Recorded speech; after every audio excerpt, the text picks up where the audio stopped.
Hello everybody, good evening and welcome to the United Stands. I'm Mark Goldbridge and this is Manchester United against Bayern Munich. What a massive game we've got going on tonight. I hope you're all excited for it. I certainly am. Rasmus.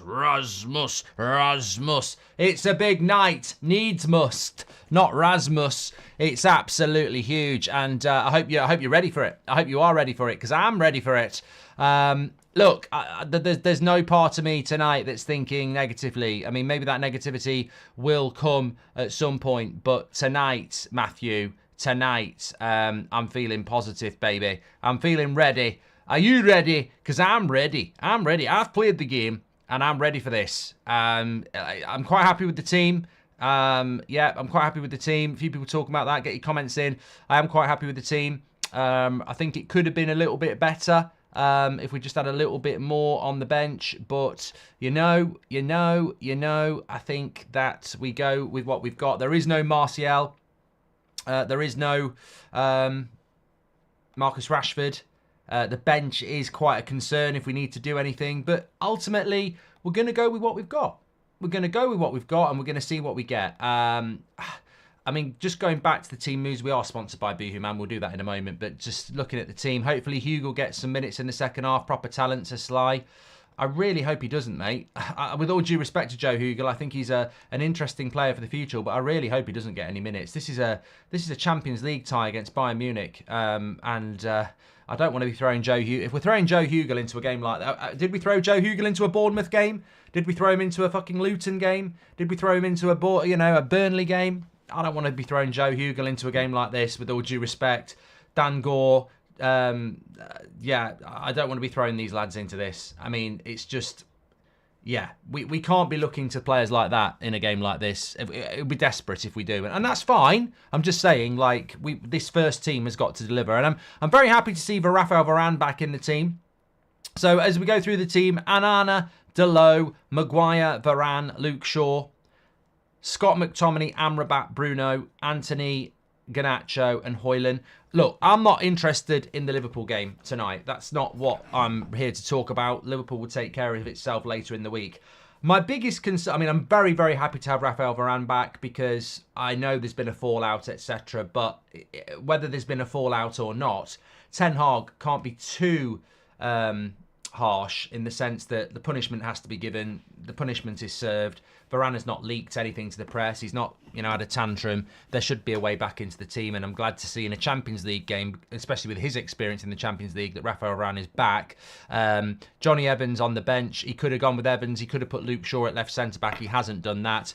And then that bench, as we were talking about, Bienda, Heaton, Evans, Reguilon, Wan-Bissaka, and then it goes very, very inexperienced with Gore, Hannibal, Mainu, Pellistri and Hugel. There's really not a lot on that bench for Manchester United. Welcome to the Members Club, Paul Chris Music. Daniel Derbyshire, thank you for being a member for 38 months. Hope we can get a win tonight and give the team boost for Sunday. Come on United, says Michelle. Thank you very much, Michelle. I hope we're all doing well. Very excited about it.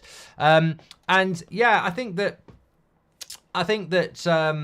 yeah, the bench gives me concerns. What does he have to say? What does he have against Mainu? Says give it to Mikey.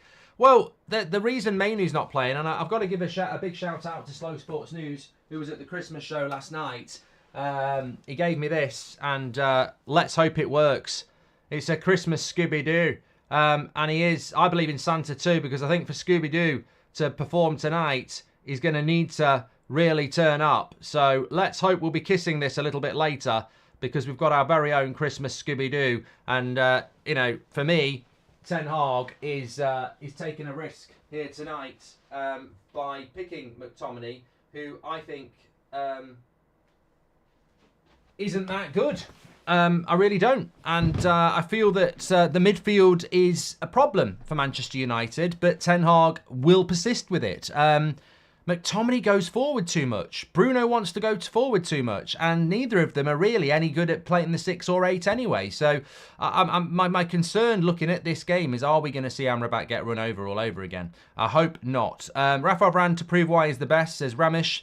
Hope we can get a win tonight, says Michelle. I've done that one as well. Thank you very much. Daniel Hay says, hi mate, last night you asked if I was being serious about the tattoo that you signed on my arm. I was, and it's done with a classic Goldbridge quote, I can't speak. Thanks again from father to father, mate. Come on, United, says Daniel. Well, I met Daniel last night, fantastic bloke, and he asked me to sign his arm, which I thought he was joking when he said I'm going to get a tattoo. So we need a picture of it, Daniel. We need a picture of this tattoo now. But look, hopefully it brings some luck to the team tonight. You was just on Swedish Sports Channel, says Eric. Right, okay. Vinay, thank you very much. Welcome to the Members Club. Big love. I just still don't know where does Mount get into this team. You can't buy a £50 million player to sit on the bench, says Moeen. I do see where Mason Mount fits into this team though, because Ten Hag is playing with one midfielder and two attacking midfielders. So Mount would take Bruno or McTominay's place. We've become this midfield three that has two attacking midfielders in it. I don't get it. They've got him on the telly at the moment. I don't get it. But I hope it works and we can grab Scooby-Doo and put him up on the screen and give him a big kiss on the arse. Can't wait for this. Would love a Varane winner. Love the show, says Gary. Thanks, Gary. Yeah, look, tonight we've just got to win this game of football. That's what we've got to do. Simple as that. Anyway, before I get into anything else, we are sponsored by BoohooMan on the show tonight. I'm sure you know everything about BoohooMan if you are a member of the United Stand community.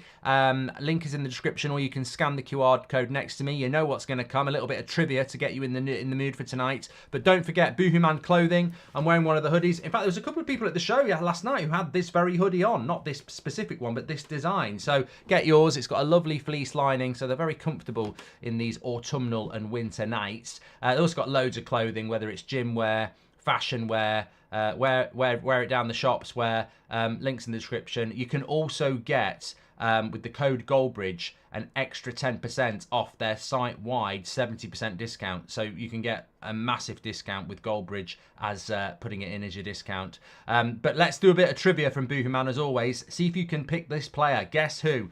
I was born on the 12th of July, 1990 in Portugal. I joined United after playing just 26 professional games. I made my Premier League debut on the 2nd of October as an 80-minute substitute coming on against Sunderland. During my time at United, I played just 2 games. Wow. After a series of loans, I left United to join Benfica for a fee of 2.5 million. I'm currently on loan at Zaragoza while playing international football for Cape Verde. So he's still playing football. Wow. Anybody in the chat get it? Mark, let me just have a look. I can't see anyone who's got it. Which is surprising. It's Beppe, yes, a few people have got it. Well done, James Roy Porter. You were the first one I saw get it. It is Beppe, of course. And a big thank you to BoohooMan supporting the show as ever. Don't forget you can get an extra discount when you use the code Goldbridge at checkout. It is Christmas. And I tell you what, you can get yourself loads of nice bits of clothing for friends, family, and yourself for Christmas. Don't forget to use the code Goldbridge. Links in the description, or scan the QR code. Big shout out to BoohooMan. Right, few people getting some comments in. Please, can you say James McGregor? You're a jumbo sausage, says Hugo. There we go. And Mark, I would like to know what's the correlation between Scooby-Doo and Scott McTominay, says Jay. It's because he plays for Scotland. And when I do a Scottish accent, Scooby-Doo has always been 2 words I can make sound Scottish. Scooby-Doo. So that's why I say, that's where it came from. I think I started, and you know what? We've been doing this so long now, there are certain things that, it's like last night, if Rasmus scores tonight, get on my Twitter, because last night I was talking to Ben Foster, and we were doing this, going through the whole team, whether we'd get rid of them or keep them if we want to be successful. And we did Rasmus, and I just went, Rasmus, Rasmus, Rasmus, and the whole crowd started doing Rasmus. It sounded brilliant. So, but again, that's a United Stand original thing. We started that Rasmus thing. And the Scooby-Doo with Scott McTominay, we started that as well. McFred, Beth started that. So we're trendsetters in here. Can't believe that McTominay is in the side. I was at the game on Saturday and he was invisible, says Andrew. It is, look, I look at this United side tonight and I've got to be honest, I just want a win. I think it's very important, as I said this morning, that we stay in Europe. I think the only people who want us to lose are going to be people who are, you know, self-destructive, who want to be proved right about Ten Hag, because this is not good. If you're a Manchester United fan, this is not good for Manchester United. You know, if you want Ten Hag to get the sack, then, you know, hope that we get beat 10-0 by Liverpool on Sunday. But don't hope we get knocked out tonight, because you're not helping anybody We need to be in Europe financially. Whether Ten Hag gets sacked or not, the next manager needs money, and therefore we need to be in Europe. So I think it's so important tonight. But I look at that team and I do worry about the midfield. I mean, Maguire, Luke Shaw, Delo, Varane, I'm happy with that. I mean, Onana does make me nervous in the Champions League. It's his fault we're in this position.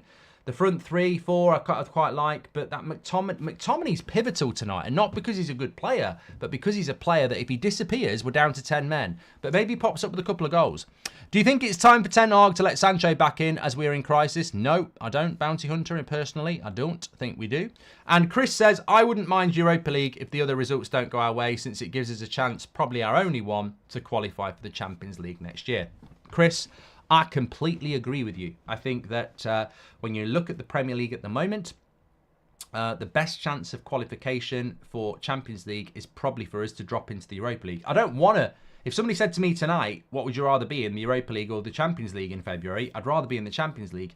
But if you are strategic, our best chance of being in the Champions League next year is probably going through the Europa League. But on the other hand, you look at our... And I don't think this gets discussed enough as well. There's a lot of people who are critical of Ten Hag, but I still think the squad depth is shit. And I've not heard this enough. I think the squad depth of United is absolutely rubbish. I mean, Martial always gets injured, and it's only because he hasn't been injured this season that we've not seen this problem. Martial gets injured and Joe Hugel's on the bench. Rashford gets injured and we've got bloody nobody. You know, we've got Pellistri. So, look, we are not good this season. Manchester United are not good this season, and I think we all need to accept that. But we also need to accept that summer transfer window was horrific, and we don't have a lot of depth in this team, especially at striker. We've got a 20-year-old striker, and that's it. Martial is the backup. Now, some people think Martial's shit. I think he's injury prone. But either way, that's not a great backup. So, look, it shows you again tonight that we're lucky that Martial and Rashford haven't had injuries this season, because when they are out, like today, you know. Kimmich and Goretzka will dominate that midfield area, says Reese. And Connor, thank you very much for being a member for 45 months. I'm from Stoke. I support Stoke. You're a bit harsh on us when we're in the Prem. We did really well under Pulis. Mark Hughes sent us down, says Anglo-Saxon. Rory Delap. And Atoro says, use the red Champions League ball near you for good luck. Thank you very much, Atoro. And Liverpool is in the Europa League as well, says Brian. Yeah, but are Liverpool going to take that seriously? I don't know. Come on, mate. Just look at the starting 11s, says Phil. Well, I am going to show you the Bayern Munich 11 now. Look, my feeling about this game is very different to my feeling about the game on Sunday. On Sunday, I think we are walking into a loss, and probably quite a severe loss. But tonight, in front of 75,000 fans, in a game we have to win. If we don't win, we are out of Europe. I think we have to just be heroic. And anybody who says, "Oh, look at the two teams," when has that ever made a difference? Look at Bournemouth on Saturday. Their team's not better than ours, but they battered us. So I'm not going to fall into the trap of that. But Neuer, Mazraoui, Upamecano, Kim Min-jae, Alphonso Davies, Kimmich, Goretzka, Coman, Musiala, Sane, and Harry Kane. It's a very, very good team. It's a very, very good team indeed. On their bench, they've got Thomas Muller, they've got Lema, they've got Choupo-Moting. No Gnabry. I don't know what's going on with him, but it's a very, very, very, very strong Bayern Munich side. I'm not gonna dismiss what Phil is saying. Pilarski, thank you very much for joining the members club. You're a legend. Morning from Australia, says Monks. If Rasmus scores, can you get me some butter chicken for lunch? And hi, Mark. Old Trafford will have to be the loudest it's ever been. If we make it out, Fuzz owes me a beer, says Ricky. Look, on a positive note, what I want to see from Manchester United tonight is what we saw against Chelsea last week, where that front six press high up the pitch and put the opposition under pressure in the first 20 minutes. We can do it. We have to do that. When I look at that, Bayern Munich side, they've got a dynamic front four that can easily carve us open. Harry Kane may not be the quickest, but he's a very good Well, he's a world-class finisher, but he's also very good on the link-up play. They've got 2 wide players who can carry the ball, and Musiala on his day is a very good player as well. My big concern here, and it's going to be the same concern that you've got, my big concern here is quite simply this. What are we going to do in that midfield? Because all season long, we've been leaving the holding midfielder on their own. And if we're going to do it again, then I don't really know what Ten Hag is planning on doing to keep his job. And you know me, I do not think that sacking the manager is the right thing to do. But if we play and leave our holding midfielder on their own again tonight, I will be there saying to you at the end of the night, I don't understand why he won't just play a 2. I would have gone Mainu and Amrabat tonight, but then he's got to drop his golden boy, hasn't he? He's got to drop McTominay, which is good. But then on Sunday, we can't play Bruno. So what's he going to do on Sunday? You know, he can't play 2 attacking midfielders. He's going to have to play a 2 anyway. Maybe that's the idea. Maybe that's in Ten Hag's head. Maybe he knows against Liverpool he's got to play 2 holding midfielders anyway, whereas tonight he wants to go and get goals. But look, Ten Hag gets paid the big money. Ten Hag's the man who's under pressure. I back him. Some of you don't, some of you do. But this is what being a Manchester United manager is all about. And I think it's a brave team selection as well. I said that on Twitter earlier on. It's a brave selection from Ten Hag, and you know, I'm going to give him the benefit of the doubt until full time and hope that he's right. Samuel, thank you very much for joining the members club. And why is Bayern playing their starters? Tuchel is a try-hard loser. There is literally no point. They've already qualified. I hate them. Yeah, Giz, I mean, that, you know what? That's actually a very good point. That is a very good point. They do not need to play their best team tonight. And loads of people, loads of tryhards will say, well, fair play to Bayern Munich. You know, they're respecting the tournament and putting their best team out. But part of me thinks, well, you know what? If we'd already qualified and we were playing Liverpool at the weekend, would you put your strongest side out? I don't think that you necessarily would. So I do think that there's something to be said about that. But, you know, I'm just looking at the league for Bayern Munich. They're second at the moment. They're 4 points behind Leverkusen with a game in hand. At the weekend, they don't play till Sunday at 6:30. So they've got a 5-day break, haven't they, effectively? They also got beat 5-1 by Frankfurt at the weekend. So maybe this is about... I mean, look, we're catching Bayern Munich at a bad time. We are. They've just been beat 5-1 at the weekend. Their fans will be demanding a response. So... Mark, would you ever go on the Rest is Football podcast? You've got to be asked first, passion for gaming. And whatever happens tonight, I will back this manager and so should the fans, says Andreas. Patrick, welcome to the Members Club. Look, am I nervous? No, I don't do that. Am I excited? Yes.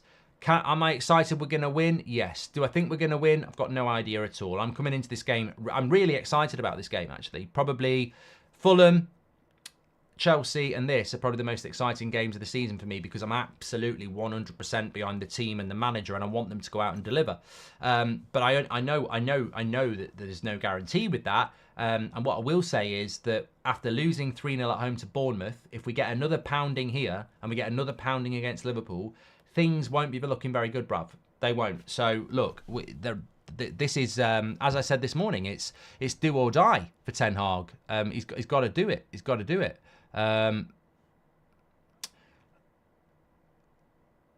Tad says already making excuses. I'm not making any excuses at all. I'm not making any excuses. Evie says £5 on Bayern scoring in the first 15 minutes. I think I will be consistent and say what I've always said about United. We need to score first. Yeah, we need to be scoring first.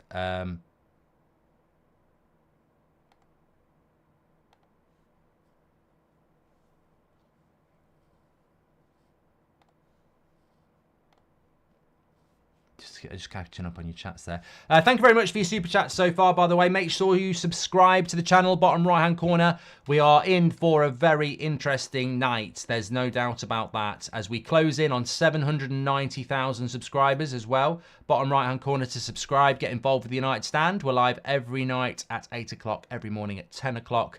Normally have a 2 o'clock show for you as well. Fantastic community. I'm actually feeling quite good. I had about talking about Manchester United. I was in Manchester last night doing the United Stand Christmas show. Fantastic evening. We had the fan forum live on the screen, on the stage. We had Ben Foster on. We had a quiz at the end. I did the first 15 minutes. The whole Christmas show will go up next week as a Christmas present to the members on the members section. So if you are a member like AK, you'll see that next week. But after the show, I did a load of photos with everyone who was there and didn't finish till about 11. Went to Albert Schloss in Manchester till about 2. And then me and Will went to find a McDonald's. I've never known a McDonald's so busy at 2:30 in the morning on a Monday. The Manchester Piccadilly McDonald's was rammed. It was a great atmosphere in there. Met some Norwegian Man United fans. So 3 o'clock this morning, I was sat eating a Big Mac and with Will. And we had our own Big Macs. Yeah, in fact, he had 2 chicken nuggets. Had to then get up at 7:30. So I've had 4.5 hours sleep. And I should really be exhausted, hungover, and, you know, the only thing I want to do is have a warm bath, get into bed and fall asleep. But the buzz of this game is making me feel very, very, very excited. And, you know, I'm hoping that, you know, there's just a performance coming in from tonight. Are you getting your third happy hour episode to come on? I mean, I love doing podcasts. You got to be asked. We need Garnacho to be direct versus Davies, and I have a feeling a Bruno masterclass is incoming. Well, we get Pedro. I hope so, because Bruno's not playing at the weekend, so he's got a point to prove. But he's not the only one. Everyone's got a point to prove, and you know what? Did that Chelsea performance happen because the players were getting bollocked again for leaking stuff? I mean, I almost feel that this team can't be consistent, but what it can do is react to criticism. So let's hope it happens. I would say give him till next season, and he has to have a high style of play, because Arteta had a style of play, and if he wants the fans to back him, he needs to have a style of play, says Bob. Let's do this, Mark. Believe we do. Hope the players give it all tonight. Let's smash Bayern, says Lars. Lifeless YouTube, welcome to the Members Club. Thank you very much. And welcome to Patrick Shaw as well. Thank you very much, and welcome to the Members Club. Appreciate your support. Rasmus. Yeah, Garnacho will be on the other side to Davies, as many people in the live chat are pointing out. But we've got 37,000 people watching already. I think we already know what an enormous watch-along this is going to be. There will be a lot of people watching to see if Manchester United go out. And let's face the reality. You know, I like to be a realist. We cannot hide from the truth. Like England in a World Cup semi-final, if you go out, if you lose, you go out. Manchester United today, if we lose, we are out of Europe. We are not dropping into the Europa League. We are out of Europe. Manchester United in a group with Copenhagen, Galatasaray and Bayern Munich would be out of Europe. That would be an absolute disgrace. No matter what you think about injuries, infrastructure, manager, players, that's an absolute shit show. So we have to be wary of that as we approach kickoff, that we lose, we're out. We lose, we're out. We draw, we might be out. We might be out if we draw. If we draw, we need Galatasaray to beat Copenhagen. If Copenhagen beat Galatasaray and we draw, we're out. If we draw and Galatasaray and Copenhagen draw, we're out. So if we win, we're in Europe. Maybe Thursday night, maybe Tuesday, Wednesday night. But if we draw, there's still a very high chance, probably I'd say 70% chance that a draw will send us out as well. Completely out. So look, it's that's what we've left ourselves in a position. I cannot sit here and say we don't deserve to go out, because I think the position we've put ourselves in, having to beat Bayern Munich on the last game, we've only got ourselves to blame. But as I said this morning, I don't want to individualise this, but Onana has cost us a lot of fucking goals in this tournament. He needs to put in a big display tonight, because nobody wants to make it about individuals. Of course they don't. But realistically, we've been a bit shit in the league this year. But in the Champions League, how many goals can you count that Onana has cost us in this tournament? So he needs a massive performance tonight.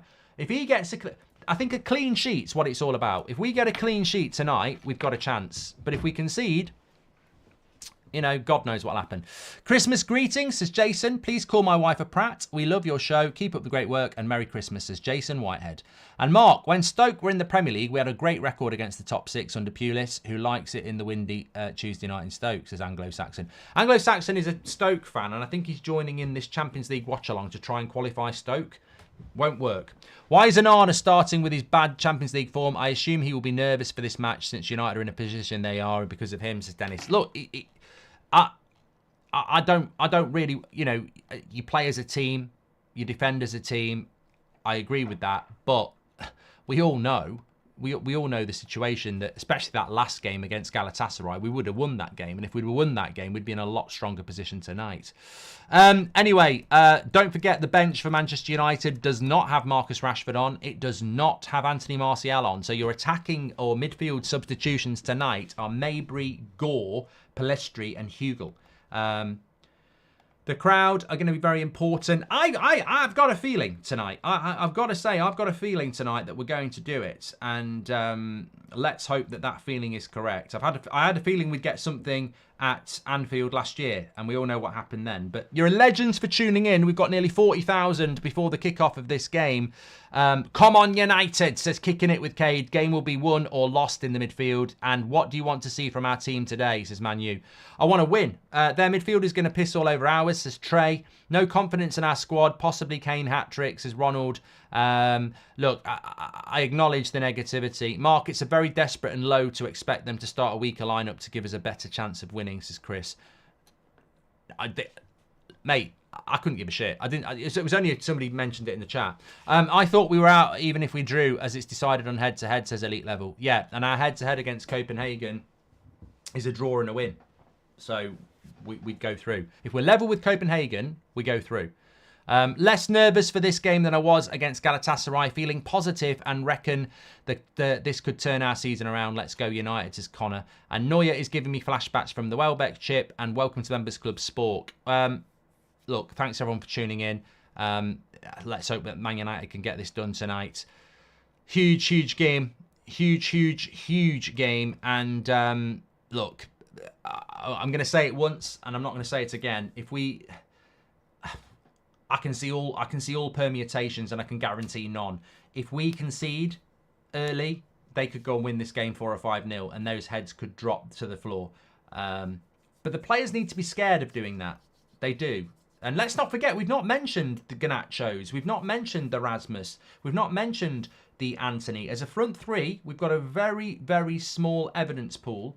But as a front three, we have got last week where they played really well in that first half especially. So, look, let's hope it can work. Let's hope it can work.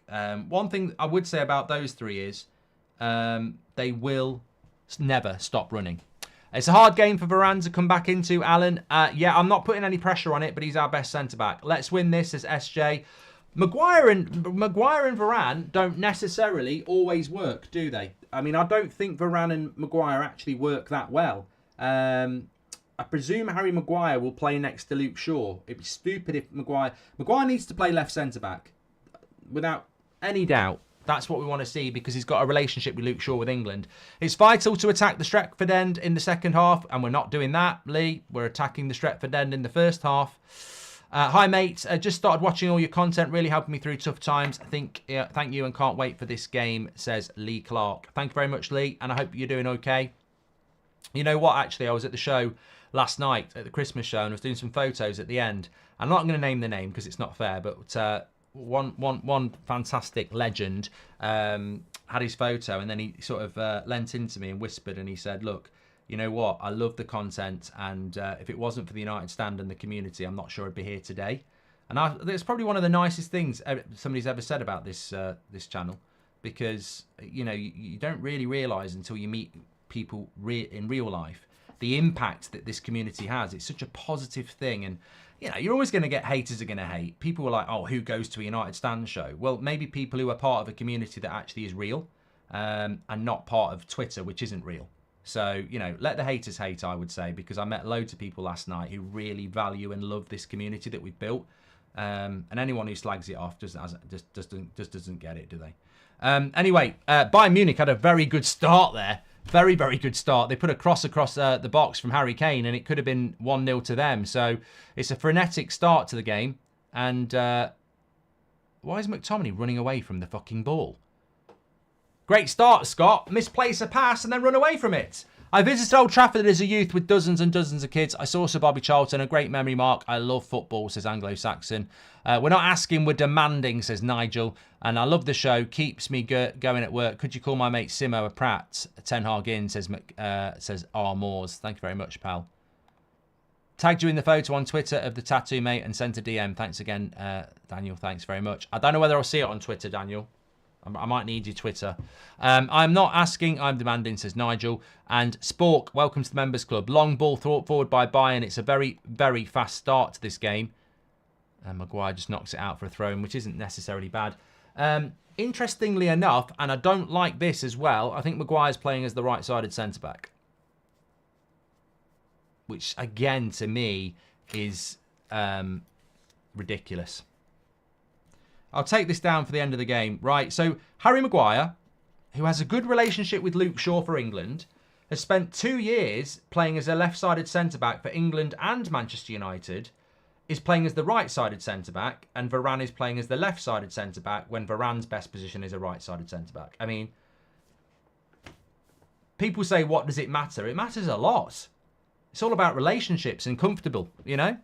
We have a chance in both games come the 70th minute, says Ty.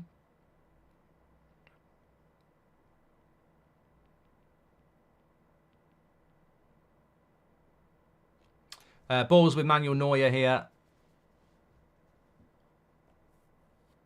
Look how high Scott McTominay is again. I don't know what we're doing. I think Raphael Varane is man marking Harry Kane. I can't look at Kim Min-jae without thinking what could have been next to Varane, says Nick P. Fair point. Well done, Delo. Into Anthony. Back to Delo. Anyone in the box? Corner. Corner. Corner. Corner, yes. I'm Scottish and I think McTominay is crap. At least everything that doesn't involve scoring goals anyway, says Jack. Thanks, Jack. Thanks for your super chat. Good play by Delo. Again, look at Anthony. I like the way Anthony, over the last two and a bit games, when he gets the ball, he's just playing the right ball and he's playing it quickly. More of that from Delo, says Jody. Bruno on the corner. Come on. Come on, Harry. Come on, Scott. I want to be kissing Scooby-Doo's bum. There he is. He's a lucky mascot. I got given it at the United Stand show. Surely that means McTominay's going to have a good game. We've literally got a Scooby-Doo here with a hat, with a Santa hat on it. David De Gea or Manuel Neuer says Turd. Well, I love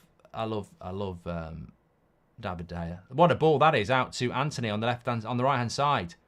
Bit of space. Where's he going to go? Gives it into Bruno. Fucking hell, Bruno. Lovely play. McTominay. Oh, Anthony, have a shot. No, don't. Good play. And then he shoots. Not bad. Good play. Good play. Jeff says, what a game to throw Varane into.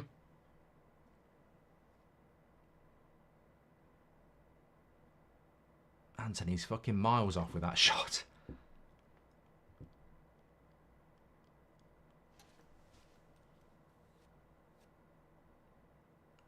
We are trying to press them high up the pitch, and we won the throw-in high up the pitch.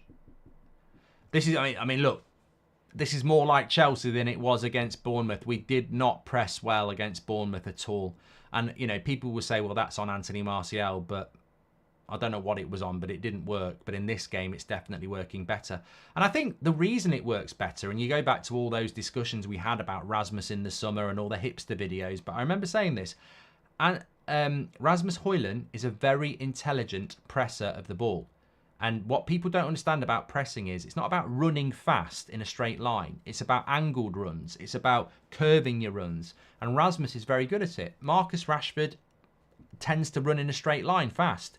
Anthony Martial doesn't really have the mobility. So, you know, I think people wrongly, lovely turn by Garnacho. I think people wrongly, but lovely recovery by Kingsley Coman. I think people wrongly think that Martial's lazy and Rashford's lazy. It's not necessarily that. It sometimes can be that, but I don't think it even is that. I think it's a skill to press. And I think people are sometimes unfair to Rashford and Martial by saying, oh, they're lazy. I just don't think they're very good at pressing. there is a skill to pressing, and Rasmus is very good at it. And you notice Rasmus when he plays, but to the untrained eye, they just simplify it and say Rasmus runs more than Martial and Rashford, and that might be true to a certain extent, but he runs in a better way, and it makes us press better. Some of the Man United players are simply not good enough to wear the badge, says Marty. And Mark, will the deal between Nice and Russian Railways deal complicate Sir Jim Radcliffe's 25% United takeover, says Niloy? I wasn't aware of it, mate. No need to execute anybody or go crazy, just out of the club and move on, says Marty. Well, the ball is back with Onana here.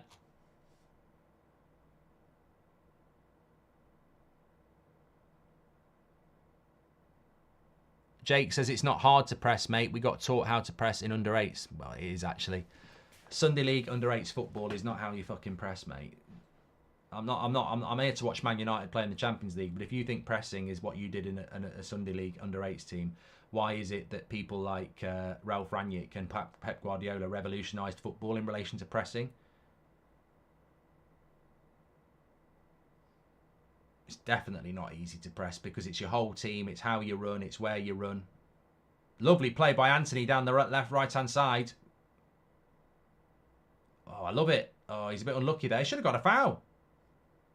Good play. Good play. Half played the game. Jack says, also, McTominay hasn't even been Scotland's best player. He's been very important to us the last year, no doubt, but McGinn has been better. There you go. Good play by Anthony. A little bit unlucky. He played a good bit of skill, but if the ball had stayed in, I think that would have been problems there. But nice change of pace. There's definitely an improvement in Anthony, isn't there, over the last couple of games. Since he did that interview with the United stand, he's definitely, got better. We'll take the assist on that one. But here comes Bayern Munich. Overlap. This is good play by Bayern. I've got to be careful here. Options. Well done, Varane. Well done, Luke Shaw. See, that's just that confidence that you get from a good defence, isn't it? Garnacho trying to do too much. A bit too much for me there, Garnacho.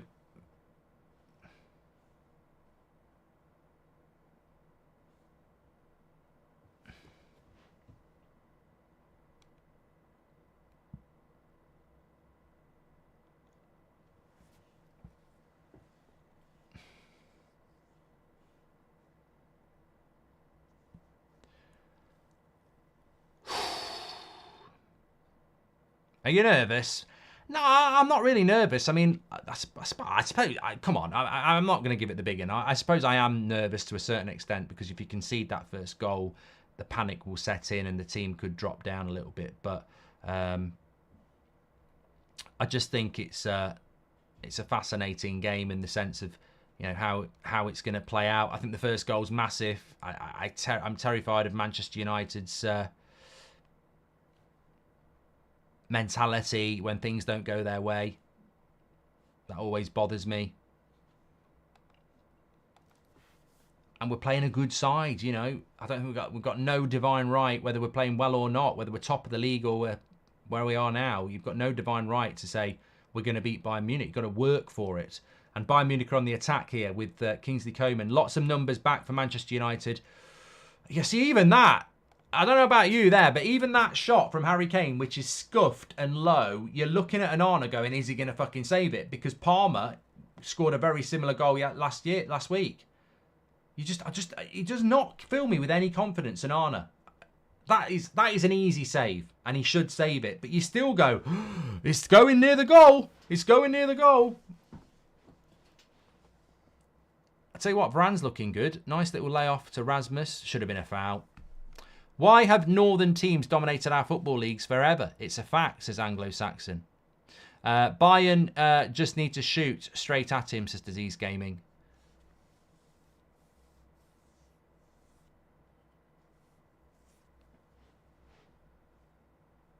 Bit of a nervy start from United, though. I mean, I don't know whether that's just because Bayern Munich are a good side and we've not really been able to get our tempo going, but a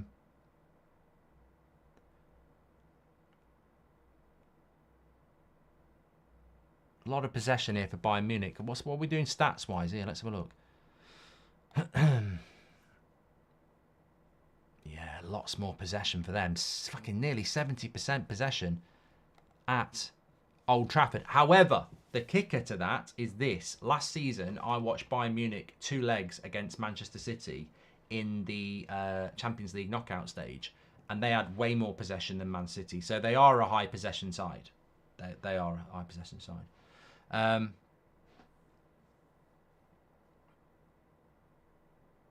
Cross comes in again. I mean, that's twice we've had a cross come in from the right-hand side.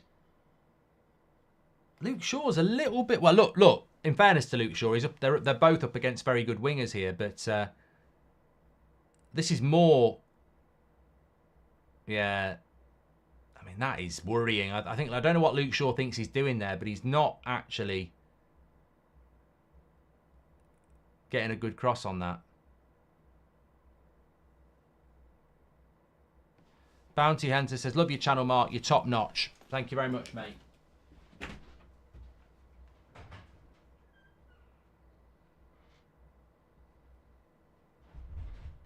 Livia, think the Santa thing's coming. Is Seb in bed?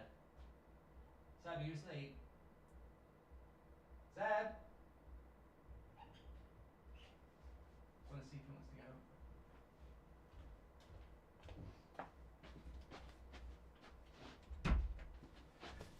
up. Bounty Hunter says, love your channel, Mark. You're top notch. The honesty and direct talk, but these players need to play for their badge.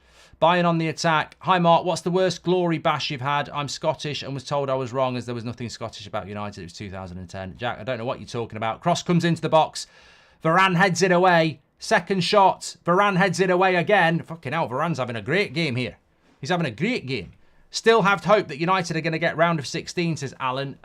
We are under the cosh at the moment. This is another shot straight. I tell you what, I can't deal with shots at Anana. It's like being in Revo Bar. I can't deal with these shots. It's making me get lightheaded. I'm getting flashbacks. Have you been for a turd? No, I don't know whether you lot get it where you live, but about a week, well, everywhere I've ever lived, there's a little charity Santa float that goes round about this time of year. And we saw it when we were out about an hour ago. So Seb was like, oh, I wonder if it'll come on our road. But he's actually gone to bed because he's only 6 and I can hear it. So they're going round the Santa thing. So I'm just trying to see if he's awake to see if he wants to do it because I can hear it. Is he awake? All right. Well, you know what? Will you just, when the door goes, will you give them the money? Yeah, they'll knock on the door,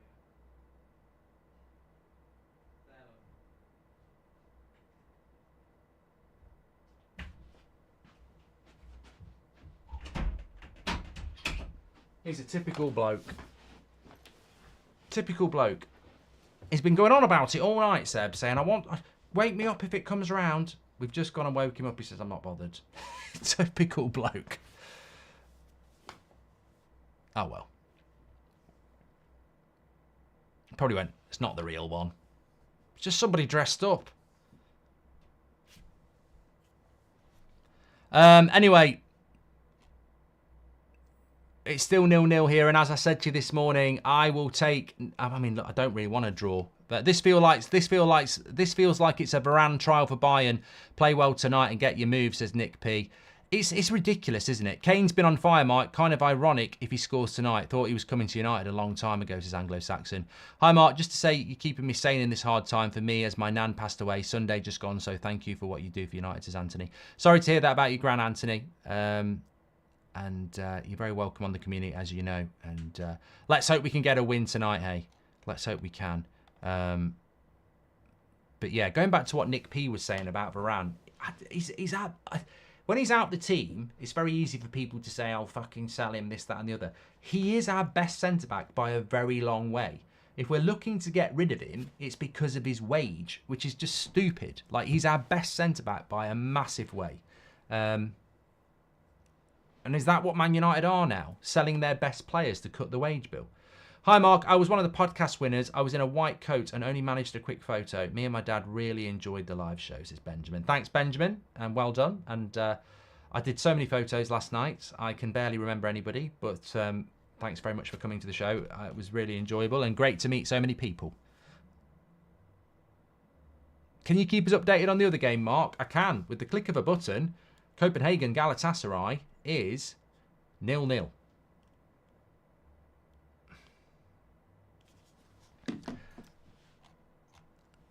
What about the singing on the stage? It was an impromptu idea. It was absolutely stupid. I've seen the footage and I've apologised. It was an ambition to sing and that was it. That's the end of my singing career. Oh, Maguire. That was a penalty. That looked like a penalty to me. Maguire is very lucky. Very, very lucky. What is he doing that for there? He's at, to me, every bit of that is a penalty. No, it's not. No, he's not. It's a dive. It's a fucking dive.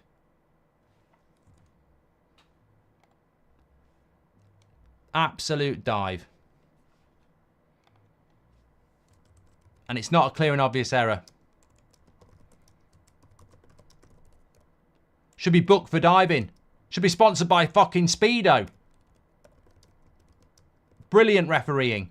Absolutely brilliant officialing that is. That shows you how hard officiating is at the highest level, because the way Maguire dived in there, I was like, what the hell is he doing? And Musiala, get him a job on Hollyoaks, because the way he simulated that, I literally have just tweeted Maguire very lucky there, and then I've had to quote tweet it and say, scrub that. He should be booked for diving. Absolutely brilliant officiating. I don't know how he hasn't given a penalty for that. That is bloody, you know, Scorsese's going to be on the phone. So many photos or beers. I loved it last night, says the Wheelbarrow. Yeah, we've got plenty more to come next year. Lovely back heel by Anthony. McTominay will not have the pace. But he finds Anthony. He gives it to Bruno. Where's Bruno going? Nearly into Rasmus. Thoughts on Davies and his rumoured move to Madrid, says Felipe. You know what, though? I don't watch the Bundesliga a lot, but I think with Alphonso Davies, he's a bit of a hipster. He's a bit overhyped. It's a bit like De Ligt. People talk about De Ligt like he's one of the best centre-backs in the world, and he's not. And I think people talk about Alphonso Davies like he's the best left-back in the world, and I don't think he is. I think he started off like he was going to be a good player, and I think he is a good player, but I don't think he's as good as people think he is. I think he's more reputationally good. Sancho can learn from Varane mentality, says Andre. Look, Varane's had a very, very good start here. Very good start. He's got a point to prove. I think when he came on against Copenhagen, he obviously... Sean Hutchinson, welcome to Members Club. When he came on against Copenhagen, I think he was obviously pissed off. But this is him starting in a massive game in the Champions League. Anthony is bit time's end, says, bruh, Anthony is on fire. And I think he has been. You could say, you know, these last 2 or 3 games, this is the Anthony I thought we were buying last year. This is why I never turned on Anthony. And I was like, no fucking way, I'm not turning on him. I think he's a good player. Consistency though, I'm not gonna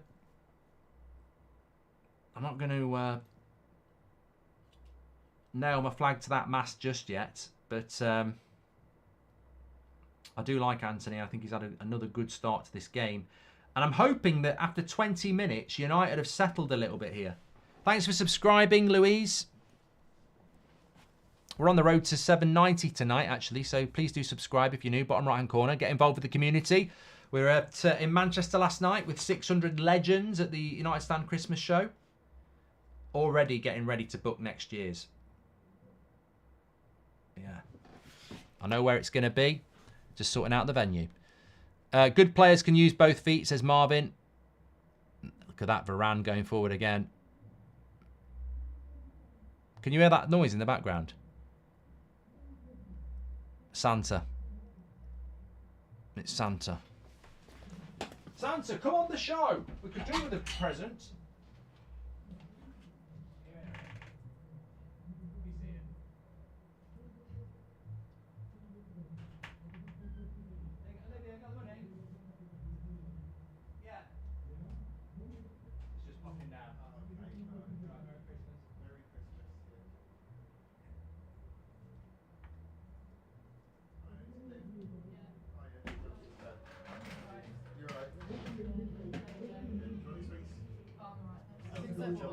Yeah, just take one for 10. Did she? Yeah. Oh, yeah, that'll be good. There we go. Charity bridge. Giving some money to charity.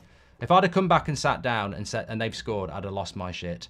It's very, very busy tonight, but could Europa League be an easier way into next year's Champions League, says Tommy. Yep. Mark missed the start. What's up with Rashford and Martial, says Nick.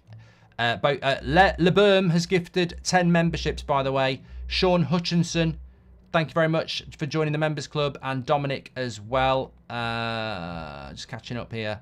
Thank you very much. Yeah, I just realised then, giving a bit of money to charity for the Santa, if I'd have walked back in and they'd scored, the person with the charity bucket would have heard me going, "Oh, fuck off! Fuck off!" Yeah.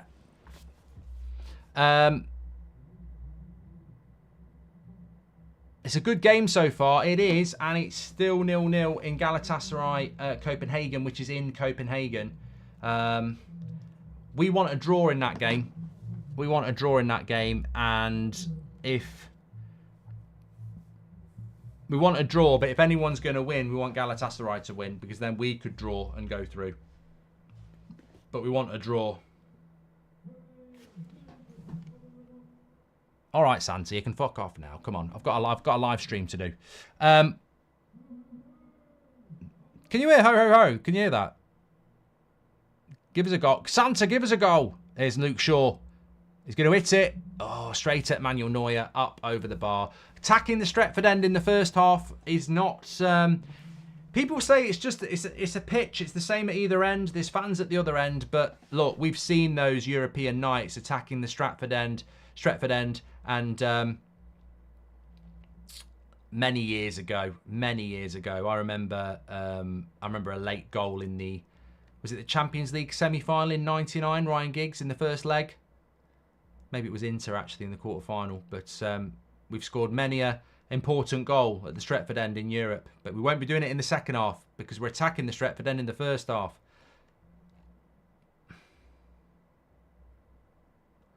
Oh, there's a bit of a flashpoint here with Garnacho. I don't know what they're all trying to do here, Bayern Munich.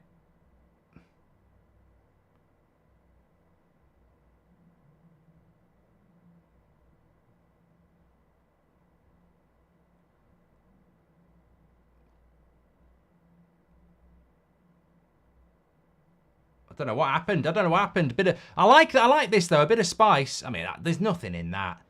Garnacho's just there's a no. You know what that is? It's because of the ditch.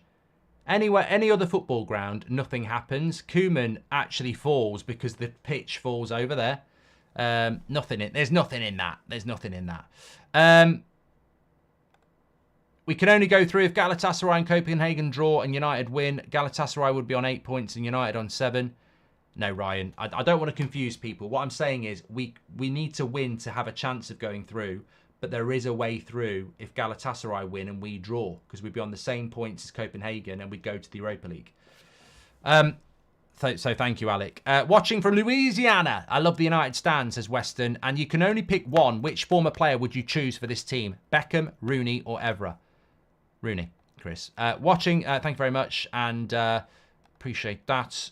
Appreciate that.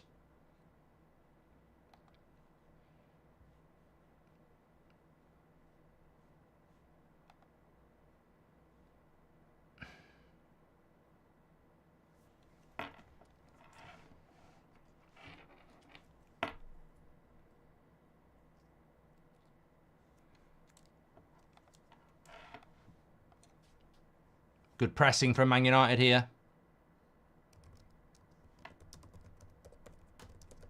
But again, they're very good in possession, Bayern Munich. They're very, I mean, it's probably something I didn't mention in the preview, actually.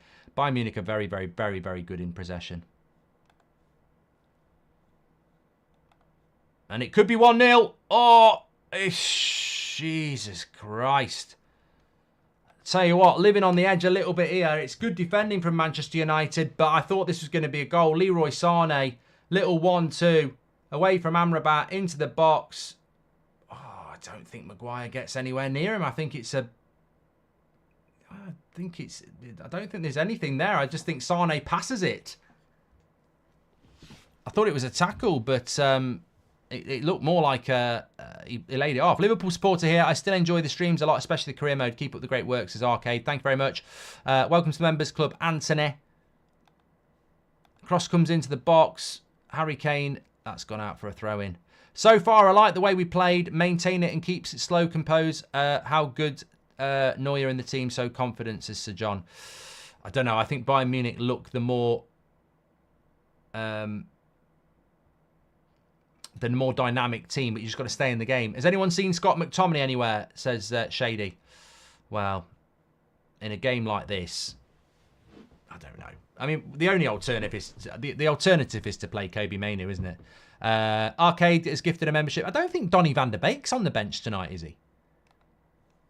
I don't think he is.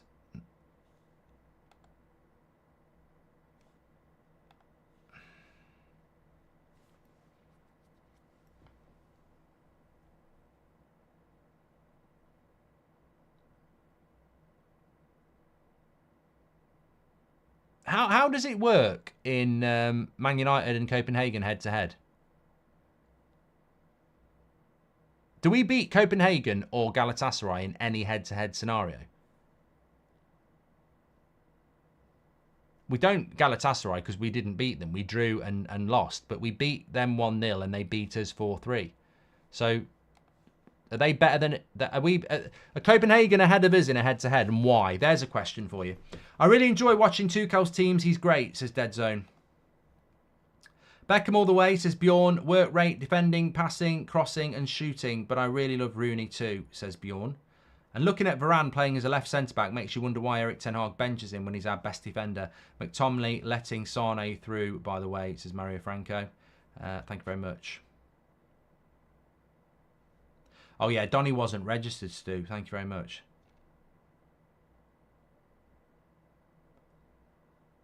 Mark, what about one of these two play in the current team? Vidic first spell of Ronaldo or Keane, says Nickett.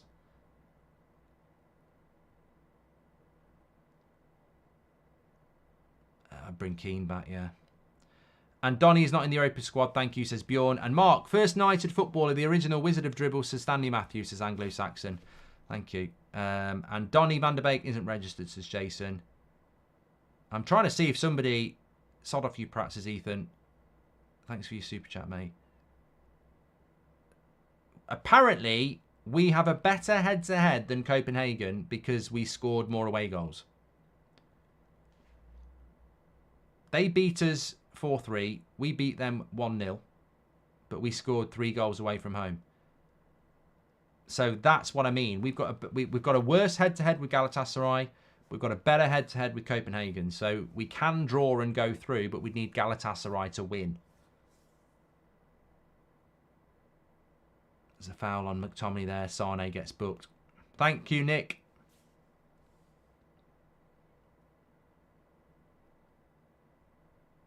Rooney all day. David says away goals don't matter anymore. Yeah. Can somebody explain them? There's a load of parameters when you're head-to-head. It's your individual results against each other. So Galatasaray beat us and drew with us. So if we finish on the same points, they get above us because they've got a better head-to-head record. But Copenhagen beat us and we beat them. So that's done. And then I think it moves down to away goals. Rooney all day right now, since McTominay seems to be the only one who can score right now, says Forza. And doesn't even... Sean Sheridan, thank you very much. Doesn't even register for the Champions League. Get him out, says Jack. Big game for the ladies on Sunday, home against Liverpool. How come you never mention them? It's great football, says Stephen. Thank you. Yeah, well, I'm watching something else at the moment, mate. Free kick goes out for a corner. Norpen, thank you very much, and welcome to the Members Club. We can't go ahead of Galatasaray, David, no, but apparently we can go ahead of Copenhagen. I mean, I'm getting confused. Basically, if we win, we stay in Europe in one shape or form. Ganacho's a brilliant presser, says Dave. Let's see what happens with this corner. Half an hour gone. Come on, Harry. Bruno. It's crap. What the fuck is that? You know what? Somebody should go to prison for our fucking set pieces. The fuck is that? I'm tired of it, mate. And they've nearly scored.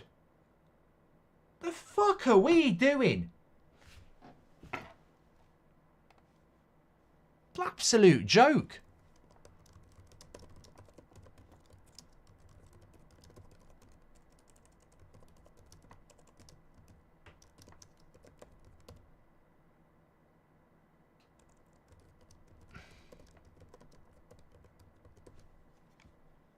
I mean, I can hardly speak. We've got a corner and we nearly concede because we take a short corner and then Bruno tries to cross with his fucking left foot. You've got a dead ball to put a cross in the box. No pressure.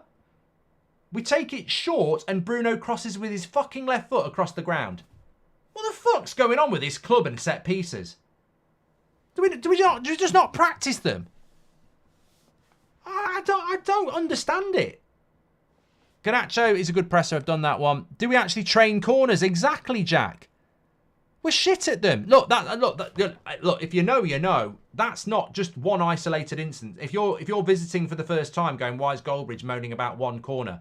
This has been going on for fucking years. Years. We are shit at defending crosses and having crosses.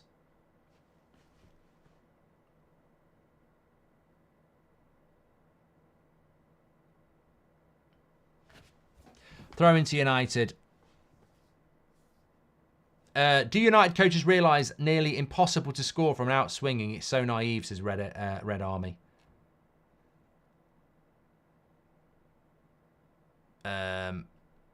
Same messed that up. Come on, United, says Daniel. Upamecano just caught Bruno in the face, but it was accidental, to be fair. Our outfield performance in Europe proved most of our league defeats are entirely due to attitude. They'd have been up there with a better mentality, says Wayne List. Penalty. It was outside the box. I'll claim it. Penalty. Should have had a bloody penalty there.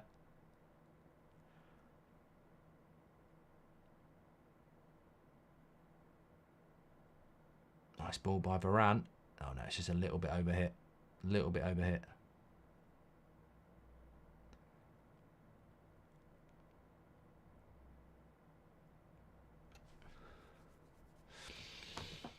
So, what you thought so far, everybody? I mean, there's a part of me that's very happy that it's 0-0. I think that the better team so far is probably just about Bayern. It's still 0-0 in Copenhagen against Galatasaray as well. This result would send us out, by the way. A draw in their game and a draw in our game would send us out. Oh my God, Anthony there. Come on, focus, focus.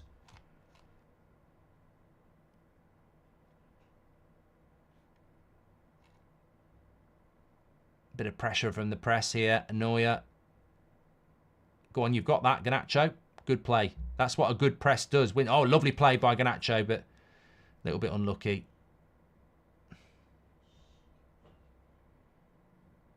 McTominay has not been in this game at all. I mean, I don't want to say it, but he's been very, very much not in the game. Isn't that guy Rasmus the set-piece coach? Ramsey is the set-piece coach, Shane. You're right, not Rasmus. I remember seeing him at a game last year doing the social media too, which says it all. Bollocks. He wouldn't. The set-piece coach wouldn't be doing social media, surely. I'm not having that. There are days when you watch United and you see fast-flowing, intense football that gives you some form of hope. Then there are days where the football looks like shit as cardboard. Here's Sane. I'll tell you what, I've always liked Sane. Even though he played for Man City, I've always liked him. In fact, I would go as far as to say that Sane is a player that hasn't necessarily got the best out of his talent.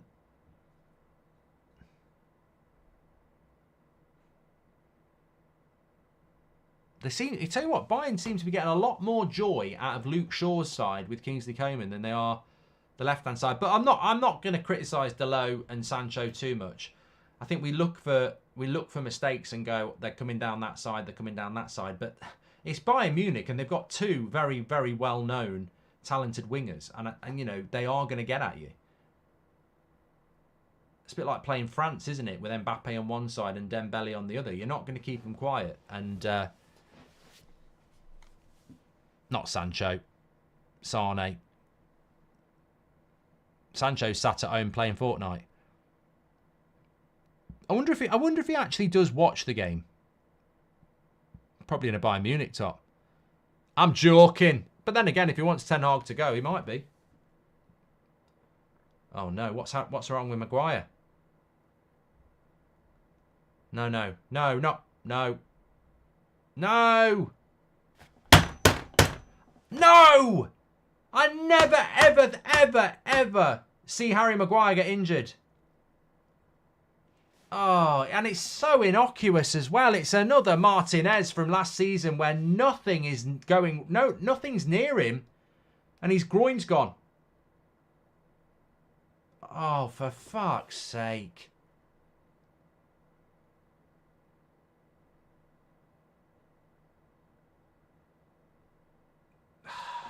Fucking injuries this season, man.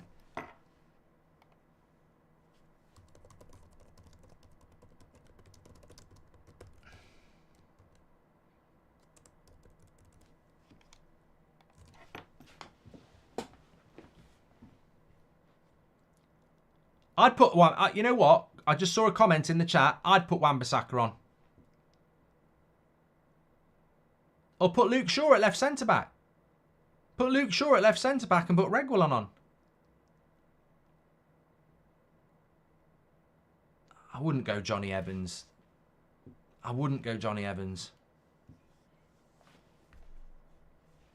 Porfy says Johnny Evans masterclass incoming. I wouldn't go Johnny Evans. He got relegated with Leicester last year. You can't put Johnny Evans in against Bayern Munich. We've got options. Varane and Luke Shaw against Barcelona last year were brilliant. Oh no, he might be all right. Daniel LaRusso's gonna fight. It's a miracle. Daniel LaRusso's gonna fight. Harry Maguire's gonna stay on.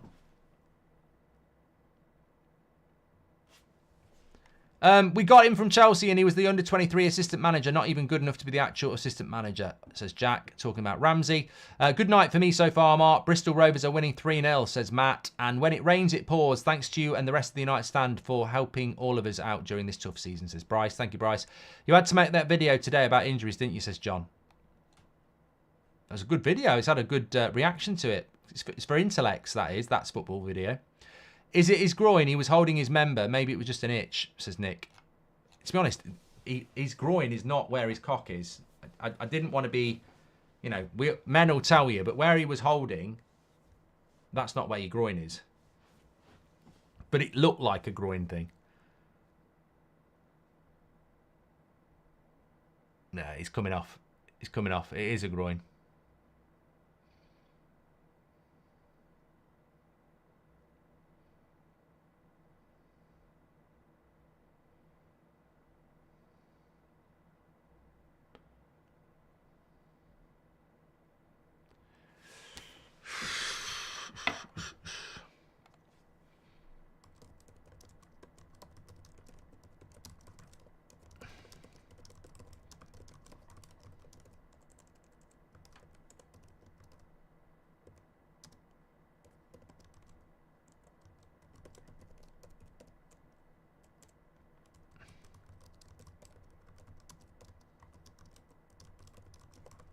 Well, he had a lot of options. He had a lot of options. Unfortunately, this is why Ten Hag gets paid the big money, because I wouldn't, and I'm not the coach, I wouldn't have brought Johnny Evans on. I think asking Johnny Evans to play in a Champions League game against Bayern Munich is a very, very big ask. I'd be going Wan-Bissaka right back, Delo left back, Varane and Luke Shaw. Maybe Harry Maguire just has the crabs, says LeBurn. And Mark, I know there are a lot of games, but Harry has barely played. Something is up with the training, says Parker. Maguire's played a lot of football in the last few weeks, but is Harry pulling up lame in time for the Liverpool match? Coincidence, says Kana. That's a bit unfair. He won't be back for the Liverpool game, Marvin. He'll be out till New Year now. How long's a groin injury, anyone? Go on, Anthony. Go on, Anthony. Oh, he's gone a bit wide there. He's still got it, though.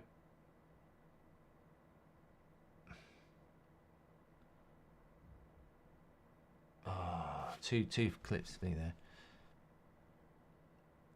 6 weeks. A lot of people saying 6 weeks with a groin.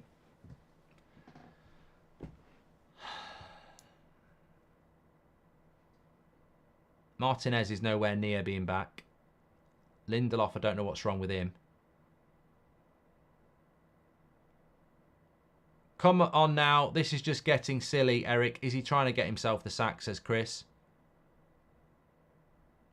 Oh, you know what? Kingsley Coman's giving Luke Shaw the runaround as well. Go on, Garnacho. Go on, Garnacho. Harry Kane will not catch you. Go on. Go. Go. Rasmus, where are we going? Oh, he's just ran too far, Garnacho there. Mate, that's Johnny Evans MBE. Address him properly, says Brennan.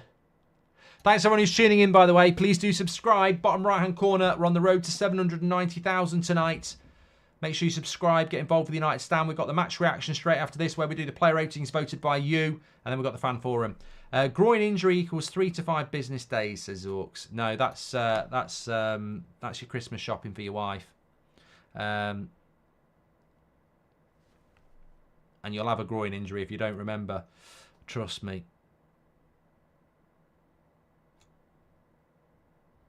The groiner. I knew it. Well done, Obby. Look, Johnny Evans could have a classic game, but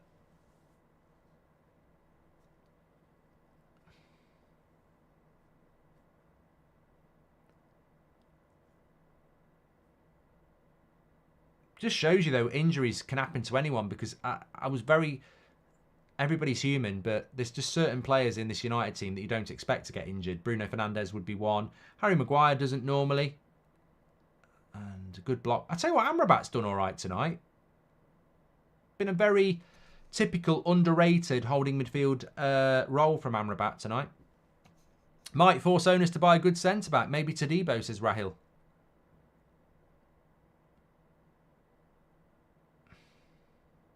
Good play there. Go on Rasmus. Go on, Rasmus. He's on his own. Where's his support? I tell you what, I've never noticed.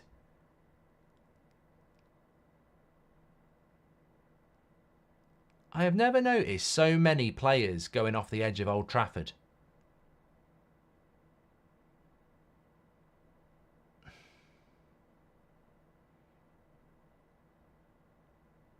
Luke Shaw's done his hamstring. Oh, for fuck's sake.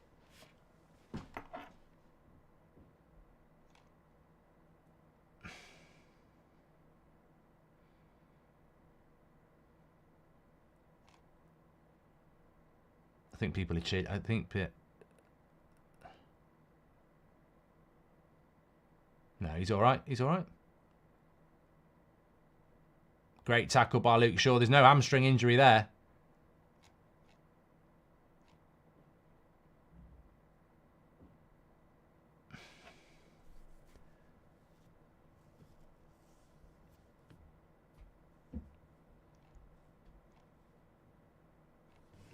Commentator speculating, says Doug. Don't assume. Don't assume, commentator. You make an ass out of you and me. Well, we're half time. We're at half time here. You know, look, you know what? Unless you are an actual top-level fitness coach or you've worked at the top level of the game, stop talking about the players are being run too far. I've never heard such bollocks in all my life about football fans being sympathetic to multi-million-pound players having to do a little bit of training. Harry Kane, good block. Bruno. I hope we don't regret Evans, but wouldn't have been my first choice. Aaron Wan-Bissaka, Reguilon, then Evans. Maybe with Harry out will force January transfer window, says Cyber. And why is Evans not on the left and Varane on the right, says Jack. I think we're trying to keep with great interception by Varane. Varane's probably been our man of the match. I think we're using Varane on Harry Kane, aren't we?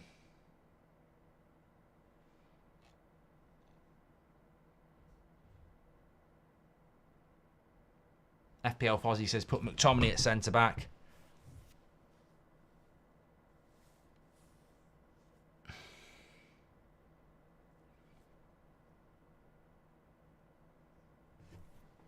Well, we're nearly at half time here. I think it's still 0-0 in the other game.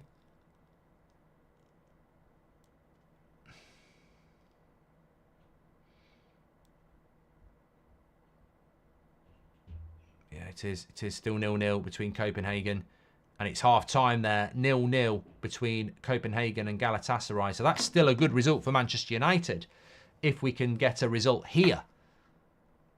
I'm not going to say we look like we're going to get one.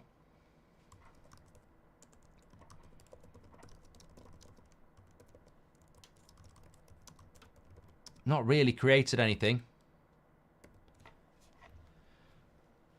Bayern have looked a little bit more threatening, in my opinion.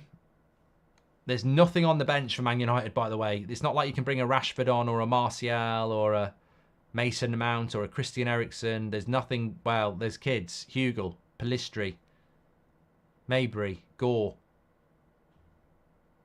Lovely play by Delo. Lovely play by Delo. Where's he going to go? Luke Shaw. Have a shot. Have a shot. Gonna Delo. Now we've got to watch for the break here.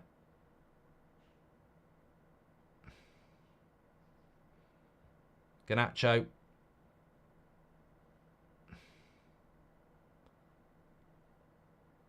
Well done, Luke Shaw. It's going to stay in. It's going to stay in. Well done, Varane. Still 3 minutes to go. I think the referee might blow there. And that's half time. Half time, 0-0 against Bayern Munich here. It's tense. I would say this game is a very tense game. Ten Hag is jogging down the touchline. He stopped now. The camera's on him.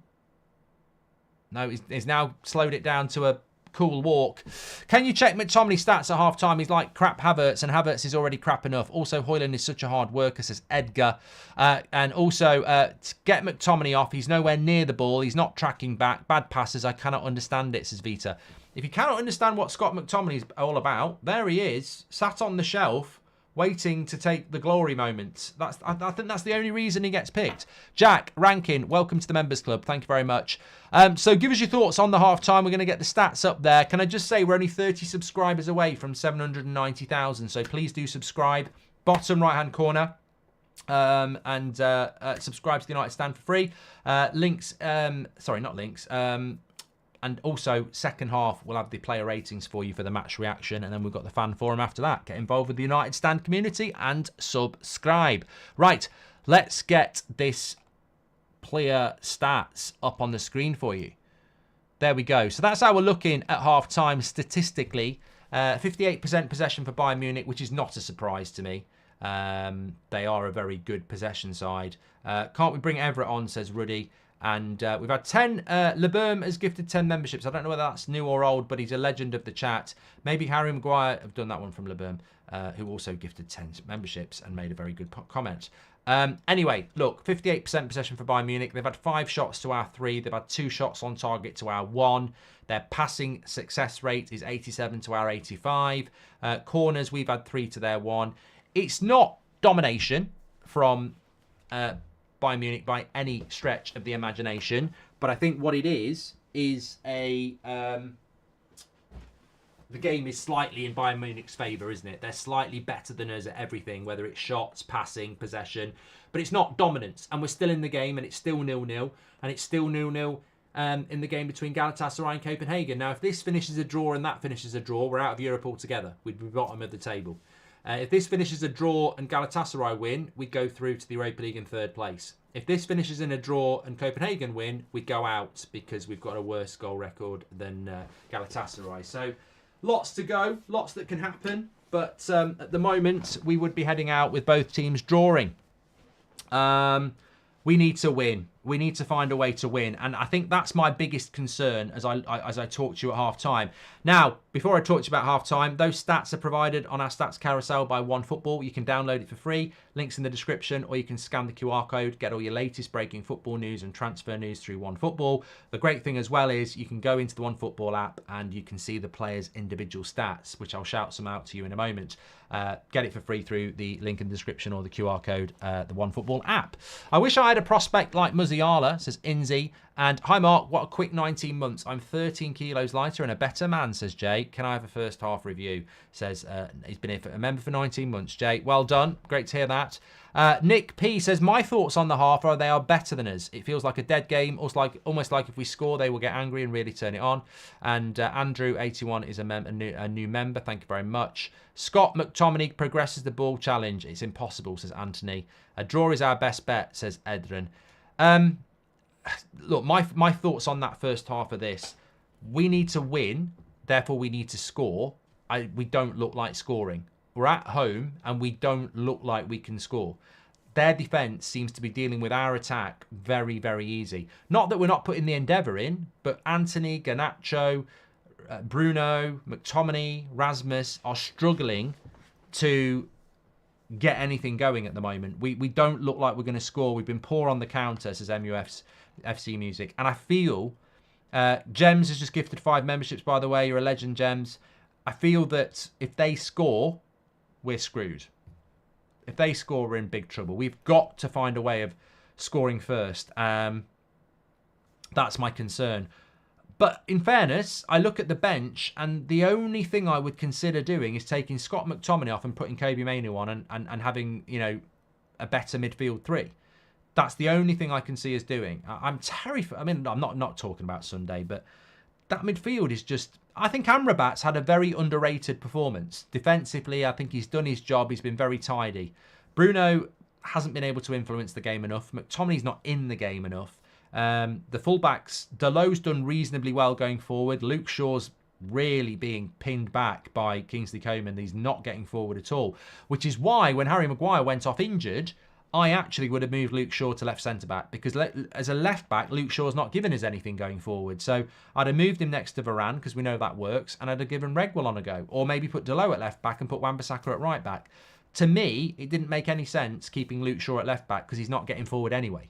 So I'd have moved Luke Shaw centrally and put Regwell on. But look, Ten Hag's the coach. He's the manager. But I'm worried about... We don't look like scoring at the moment, and we've just had our half attacking the Stretford end.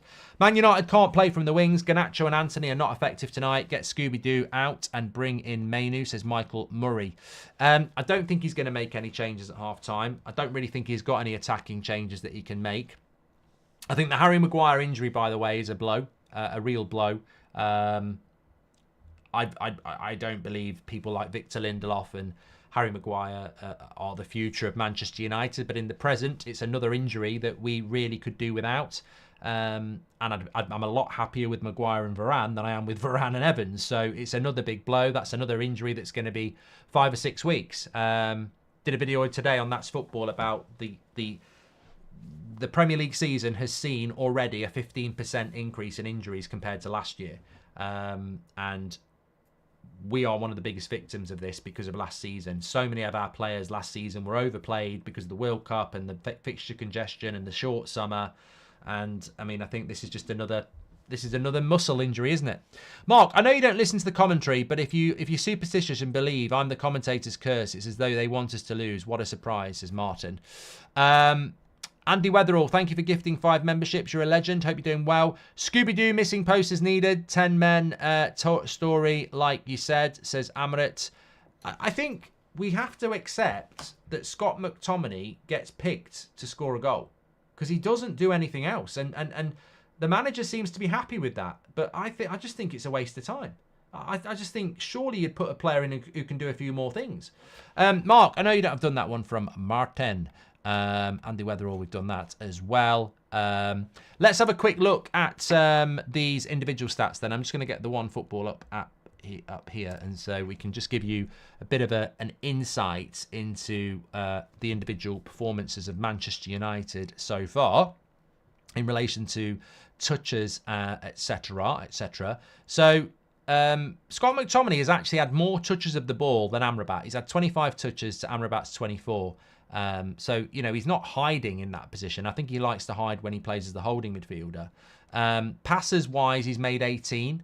So, he's getting on the ball and he is making passes. I think it would be unfair to say that he's not in the game. Not really any he's made no tackles at all. Amrabat's made 2. Bruno's not made any either. You know what it is? I don't think that. I just don't like the balance of our midfield. I didn't like the balance of it against Bournemouth. I didn't like it against Newcastle. I'm not liking it tonight. I think McTominay and Bruno are attacking midfielders in a game where, I'm just going to say it, Bayern Munich have got 60% of the ball. Why would you play with 2 attacking midfielders? You've got to be more defensive. You've got to be more defensive. I think Scooby-Doo is struggling. I'd bring Hannibal on, and I think he'd bring some more energy, says Netflix. And Jason, welcome to the Members Club. I think Scooby-Doo is struggling. I've read that one. Hey, Mark, hope you're well, says Gary. Hope you're well as well. And Christian has said that. Something about Eric Ten Hag here. Here it is. Matt Casey says, Eric Ten Hag in, but some of his decisions, what are your thoughts? Right, mate, my thoughts at the moment is it's 0-0 and we're still in this game. In the 90th minute, when we're out or we're through, I'll be able to give you a definitive thought on it. I don't like the midfield, and I've been very, very, very clear about that for weeks. I spotted the problem with the midfield at the start of the season. I've played the game FC saying that Casemiro's fell off and his legs have gone, and I said he hasn't. He's just being overrun. He's being overrun. He's having to pick everybody up, and lo and behold, Casemiro gets injured, Mainu gets overrun, Amrabat gets overrun. It's the way Ten Hag puts his midfield out. It's. I don't like it. I'd rather be more of a 4-2, a 2-1 midfield than a 4-1-2 midfield, and I just don't like it. I think we get overrun through too much. But whilst we're in the game, we're in the game. Will just 1 defensive and 2 attacking midfielders ever work, or only when we have a fast back 4? Says Reb. I think if you can get your defensive line up the pitch, you're making the gap between your attack and your defence. Sure, it can work with 2 more attacking midfielders and 1 holding midfielder if you have a higher line. Man City are the example of that with Rodri, but you've got to close the gap between your attacking line and your defensive line, and then the gap between your midfielders is closer, so it doesn't really expose the holding midfielder. The problem United have got is there's a massive gap between our defence and our attack, and that exposes our midfielder who's left on his own. Will just 1 defensive... I've done that one from Reb. How does it work when gifting membership, says the Ripper? So you gift memberships and other people get a membership for a month for free. I'll be doing some next week, actually, because that's when we're going to put the Christmas show from last night up for the members. Do you think Johnny Evans can survive Kane for another 90, says Will? Well, I actually think positives-wise, I think Amrabat's had a reasonably good game. And I think Varane's probably been the man of the match. I think Varane's played well. Mark, what's the difference with the Champions League next year? Also, did you know Sancho was the last forward to score from open play at Old Trafford, and that was in May, says Matt. Apparently, somebody told me, that I don't know whether it's true, that Jadon Sancho was in Paris for a photo shoot at the weekend. I don't know whether that's true or not, but it's incredible, really, when you consider that we were getting beat 3-0 by Bournemouth, and we're paying him to do that. But the Sancho thing's not worth talking about. Where the hell is Mason Mount, says Michael? He's injured, and Mike Phelan leaving is a big mess for Eric Ten Hag, in my opinion. Manager seems good, but he does not seem help tactically, says Stephen. And why is Bruno keeps taking all the dead balls? He's awful at it, says Vega. Well, we are awful at it in general, really. We just ain't that good. Players aren't top level. Europa players mainly. Simple, says Dommy. Yeah, I think that's a great. I think that's a great comment. I do. I think that we are Manchester United, and as we are Manchester United, we have this belief that we are a decent football club. But I think when you look at that Man United side starting tonight, it's even before the injury, it's not a team that's going to terrify the big clubs of Europe. It won't do. So what you do is you hope that you can pull off a result on a team performance. And so far, I think there's been a lot of heart and a lot of endeavour, but I do not think that we've got the. I don't think we've displayed the qualities to cause Bayern Munich any panic so far, and that is something that Ten Hag is going to have to work on in the second half, because we're not showing enough, in my mind, to really to get a goal, and that's what we're going to have to do. It's going to be a very interesting second half because I don't think we can sit back and draw this game. In fact, I know we can't. We've got to try and win it, because a draw puts us out unless Galatasaray are winning, and that's a dangerous thing. I think that the interesting thing in the second half is if Bayern Munich score first, we've got to score twice to have any chance. So it's going to be interesting what we do in the second half because we're going to have to throw caution to the wind, aren't we? We're going to have to. Do you think things are mended between Varane and Erik ten Hag, or is he just in today because of an issue with Lindelof, says Brian? No, my understanding of the situation with Varane is that there has been a falling out, and there has been a mending of that relationship. But I'd say it's on thin ground. I still think United might listen to offers in January. I personally, with Varane, would keep him till the summer and then have a look at it because, as we've seen tonight, he is our best centre-back by a very, very long way. And, you want to keep quality players around. Just imagine if they win this, says Gershon, and couldn't score in a women's prison with a fistful of pardons, says Pizarre Pudding. And we need to play with two holding midfielders. We don't have quality players like City, says Min. Thank you very much for your super chats tonight. You can do that through the $sign. So Wan-Bissaka is going to come on because Luke Shaw's going off injured now, apparently. Jerry Clark, welcome to the Members Club. I mean, this is just incredible. Absolutely incredible. You know what? I can't. I literally.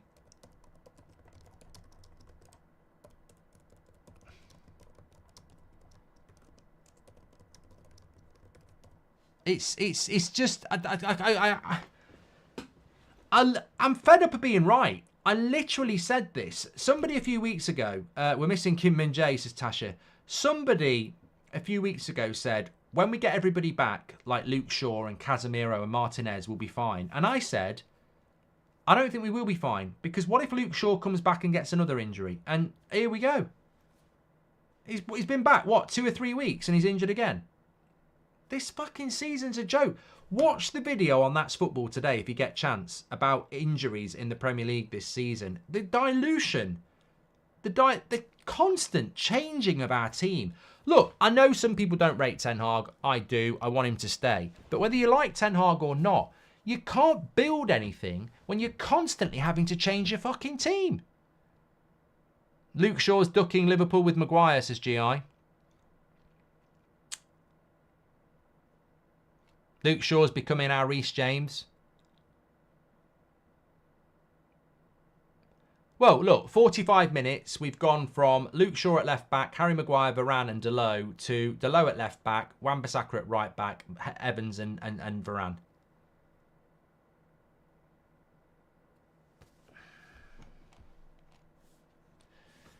My God.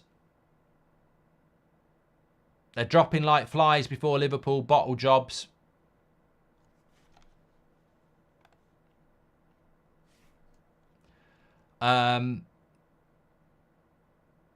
These might not be the words you'd ever expect me to say, but there's absolutely no way Harry Maguire is feigning injury. No way.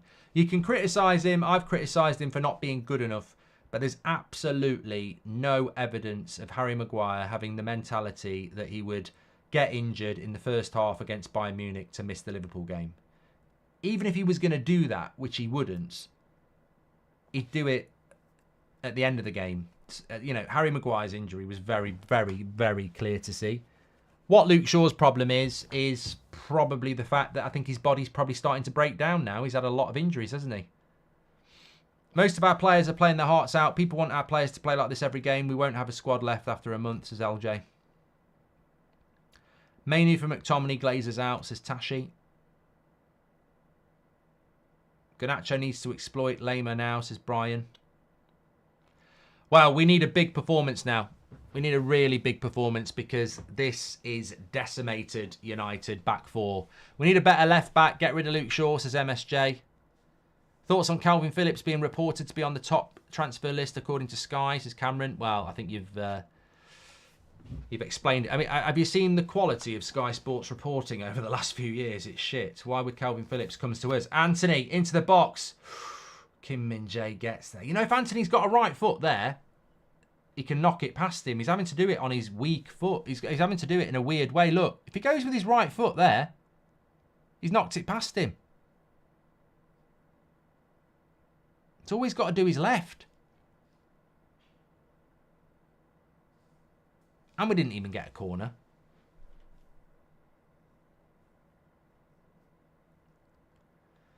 Kim Min-jae was coming to Manchester United. United fucked it up. Fabrizio was talking... well, you know, he was on the channel. He was talking about Kim Min-jae for about 7 months before. I've been watching United all my life. I don't ever remember injuries like this. I blame vegan culture. We need more meat, says M. Parker. Yeah, I don't endorse that opinion. I don't even know what he's on about.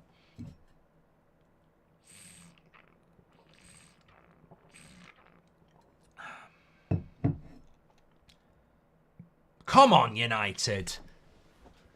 Come on, United. I feel like we've got our backs against the wall a little bit here. I know people will be critical, but even if you are Ten Hag out, come on. I mean, the injuries are fucking ridiculous. You've got to have a level of sympathy to the fact that we just cannot ever put a fucking team out without a couple of players getting injured. It's relentless. Here's Amrabat. I think he's had a good game. I think he's done well there.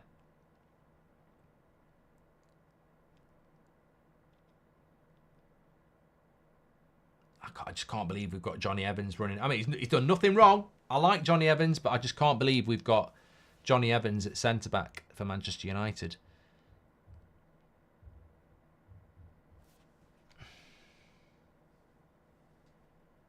Cut back. Oh, Bruno. Best chance of the game. Not a great chance, but best chance of the game. Wan-Bissaka cuts it back to the edge of the box. Bruno is unmarked and he's skied it. Sponsored by NASA. Look at this. It's just there to be hit. Oh my God. How do you do that? I'd get that on target.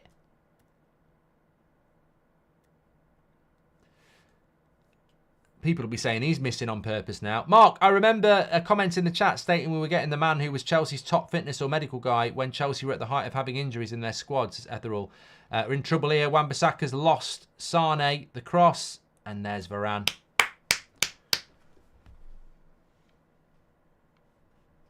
Hoyland's hold-up play has been bad so far, says Daly. Hibbert.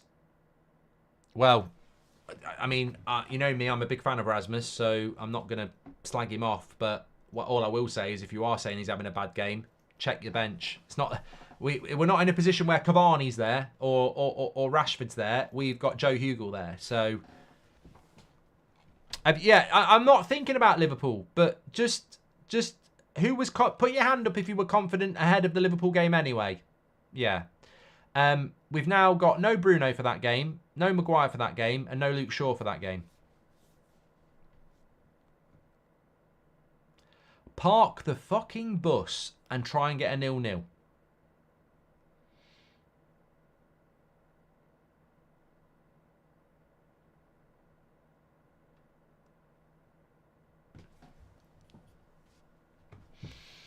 I'm with Nathan. Wan-Bissaka's defending is excellent. I'm happy to have Wan-Bissaka in the team because one thing about Wan-Bissaka is he's a fucking good defender, and I think we're going to need that. We're going to have to abandon attacking options, I think, for the moment. Each week, Man United seems to be a different team. Chelsea, Bournemouth, now Bayern. Are the reasons psychological, says Dimitri? Yes. Yes. Our players struggle mentally to motivate themselves every game. They are sporadic. It's been a problem for years. Said this a couple of months ago, the squad needs gutting for different reasons, reliability and lack of quality, says Kay. Well, I sort of agree with you, Kay, because I'm a big fan of Luke Shaw, but if he's going to become our Reece James, you've got to replace him. We always said that about Phil Jones. If you've got a player that's just going to spend most of their time injured, you've got to get rid of him. Well done, Amrabat.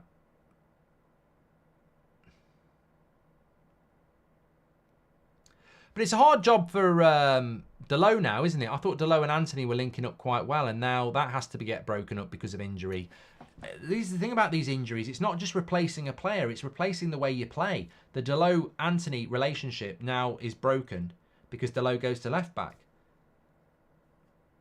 Good ball by McTominay. Garnacho, cross. Oh, great defending. What a defender Kim Min-jae is. Absolutely incredible.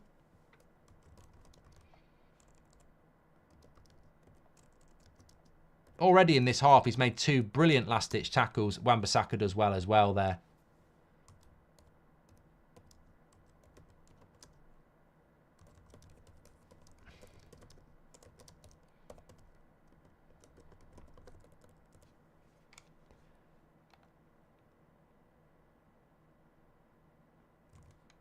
You spoke about Erik ten Hag's news to change something if this was approached, but then we praise Klopp for sticking to his methods in the early years, says Nick. Hopefully Erik ten Hag and Varane can put their personal differences aside after this. He's been man of the match so far, needs to start going forward, says Nick. Varane has earned his way back into the team based on these performances, says Ronnie. I mean, look, Varane, based on performance, never should have been dropped for Johnny Evans. I don't think that this Varane thing was ever about ability. I think it was about a falling out. Apparently we're 10 subscribers away from 790,000, so please do subscribe. Bottom right hand corner. Anthony's had a booking here. Oh, I'll tell you what, in the Premier League that could have been a fucking red.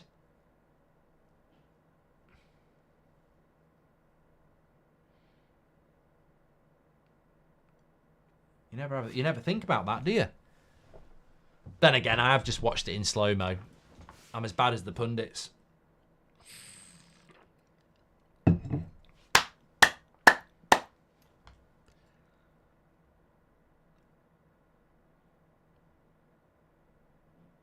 Come on, United. Come on. I don't care how we do it. Get me the ball into the box and I'll score a goal for you, Eric. Scooby-Doo. I'm just hanging around, waiting. I'm waiting for something to happen. I'm the invisible man. Back again. I'm a prat. Still, I think I've probably still got alcohol in my system from last night.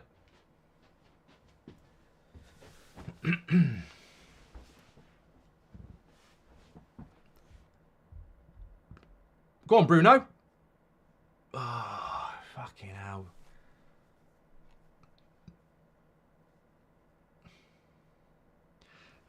Planet VR thinks we're going to score. I think Bruno should have passed here. I think he had options.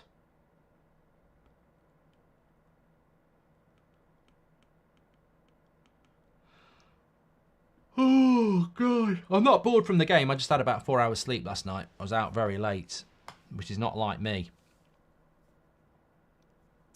Donny wasn't registered, Ryan, so might be starting at fucking centre-back at the weekend.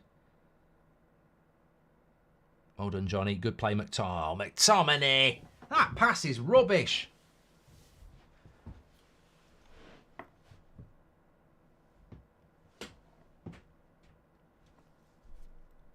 We're in a good position there. Like Rasmus, but he isn't good enough to lead our line, says Anthony. Amrabat's aggression has helped us a lot, says Dave.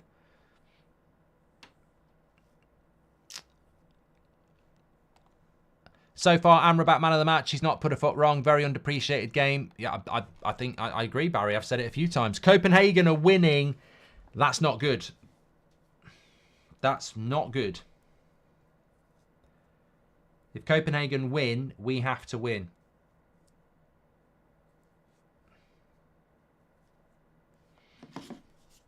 This is not getting good at all. The reality is starting to bite.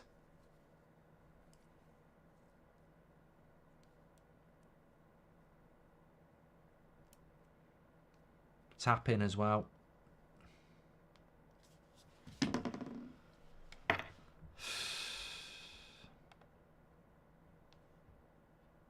Yeah, we're fourth anyway. Well, if we draw, we're joint with Galatasaray, but they've got better head-to-head, so we stay fourth.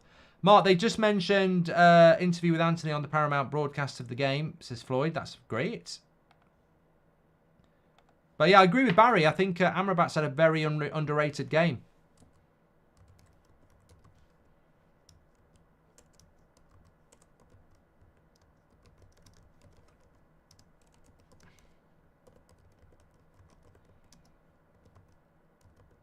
Not really getting Garnacho in this game, second half.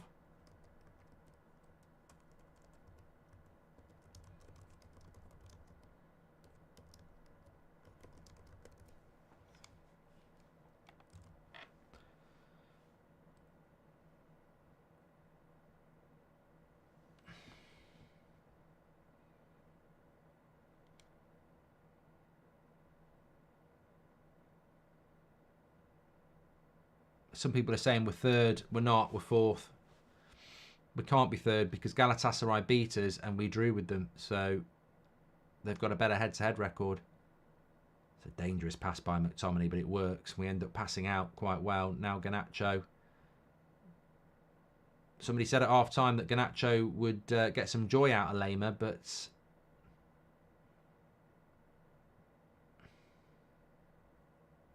Well played Anana there. Amrabat's pass not good enough. Yeah, we're fourth. There it is. It's up on the screen. 5-5 with Galatasaray, but we are below them because of the head-to-head. Is Rasmus Højlund doing enough as a Man United striker, says Darth. Cole says, you did the impression on how to check if McTominay was on the pitch. Ghost, says Cole. With Lehman now as a fullback should be easier for Garnacho, says Ben Jr. Well, it hasn't been. And now it's Bayern coming forward and just overplayed by Musiala into Sane. Otherwise, he was one-on-one.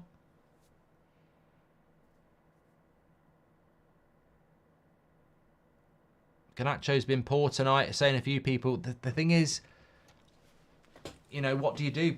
Can Pellistri play off the left? Are our expectations... Gershon says, are our expectations too high? Roy Keane and Ronaldo were unique, surely. Well done, Rasmus. Gets it into Anthony. Go at him. Go on. Good ball. McTominay. Hit it! Oh, it's a terrible first touch by McTominay there. For fuck's sake, we're playing in the Champions League, Scott. That's shit. And also, you've miscontrolled it onto your left foot. You're right-footed. Look, what's he doing here? Terrible bit of control onto his left foot. He's right-footed. Copenhagen are winning, says Mohammed. I mean, McTominay there gets it. Really good pass from Anthony again. Miscontrols it, and he's miscontrolled it to the wrong side. At this level, you can't be wasting those types of positions.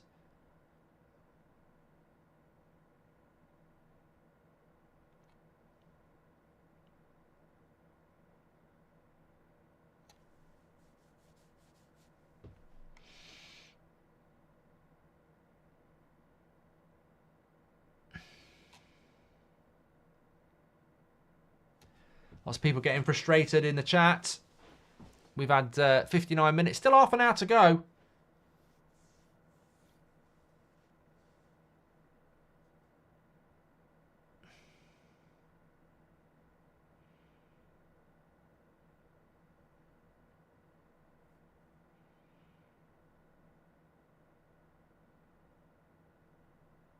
Still trying to implement this high press.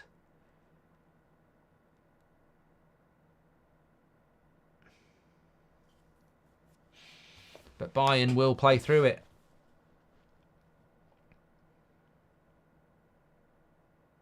Where did Pavard go? Because we were looking at Pavard, weren't we?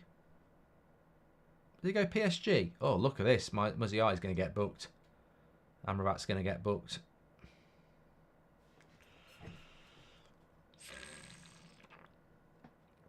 Inter. He went to Inter. Thanks, everyone.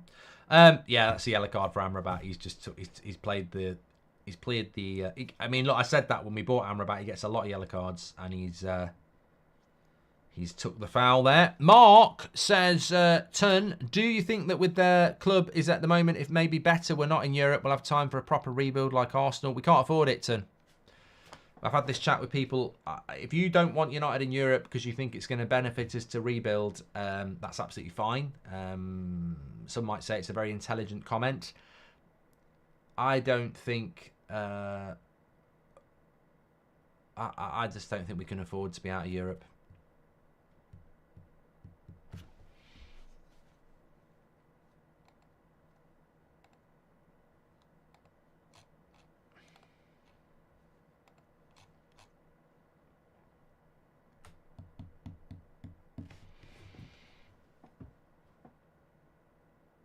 Is Musiala. Musiala is starting to get a lot more space in these last few minutes. Harry Kane lays it off to Kimmich. That's a bad shot. Reporter just said, even if we win with the current score, we won't go to the Champions League in a head-to-head with Copenhagen. They've got more goals. Says the Lucas. They've also got more points. We won't be in a head-to-head with Copenhagen because they've got 8 points and we'd have 7 if we won. We have got a better head-to-head with Copenhagen, but we can't level up with them by winning. They're already winning. This feels like when you have someone massive and they have a hand on someone's forehead who's swinging away trying to get a punch, says Nick P. You've just give Scott pelters then, but if that not was the Rasmus, you wouldn't say a word. Not good enough, says Jason. I don't really get what your point is. Completely different players. Rasmus is 20 years of age in his first season at Man United, and Scott McTominay feels like he's been here for my whole fucking life. Very different examples. Not everything's the same. It's like comparing a fucking orange to a dog shit. I think thinks he's the Scottish Dimitar Berbatov, but in reality he's more like the Scottish Dele Alli, says Jack. I miss Berbatov, says Jack. I've got a feeling, because I've got Scooby-Doo behind me, I've just got a feeling McTominay's going to score, and I hope he does. He's almost playing next to Rasmus, says Ashish.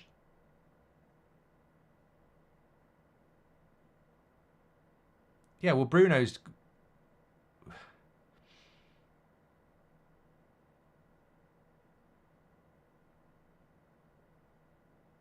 Have Galatasaray scored?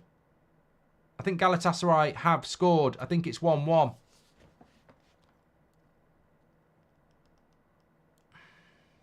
No. Why have they got it back down to that on the table then? Oh no, sorry. Scrub that. I thought teams progressed with goal difference, says Mike.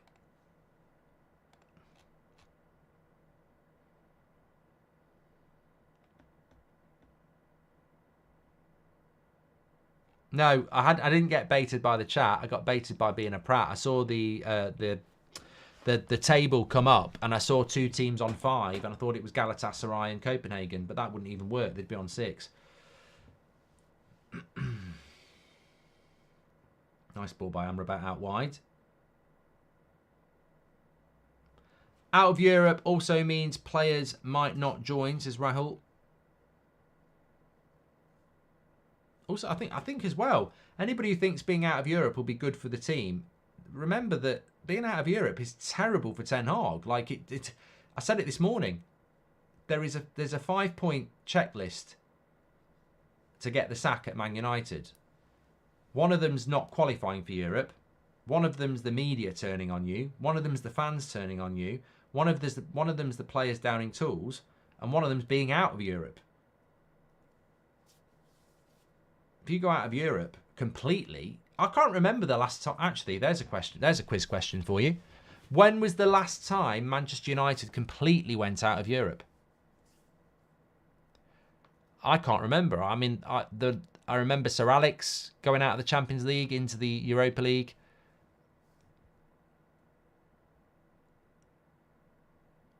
I think we always drop into the Europa League, don't we? I can't remember the last time we dropped out completely.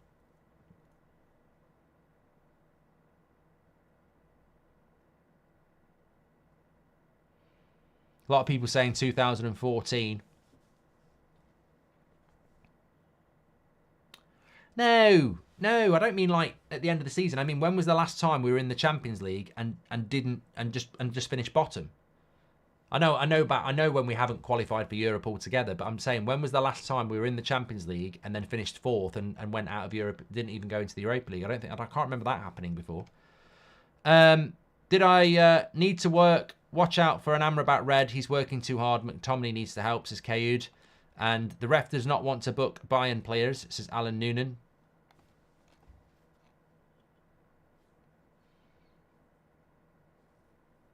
Apparently 0506, a lot of people are saying we just crashed out of Europe altogether. King says the game's boring. Well, it might be boring if you're not a Man United fan, but there's a lot going on here that is going to be a very harsh reality in about 25 minutes. We could be out of Europe altogether. Muller's come on for Musiala. That could go one of two ways. I think Musiala looks dangerous. I think Lamer's done a very good job on Garnacho, you know. I think a lot of people thought that Lamer might be a weaker link.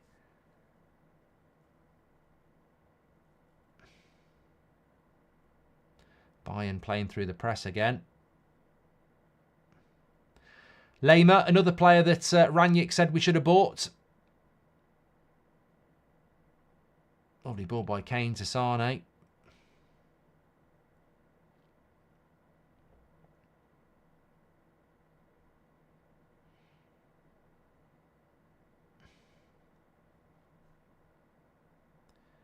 I remember wanting Lamer when he was at Leipzig. I remember that because obviously he's Austrian. Rangnick had the Leipzig connection.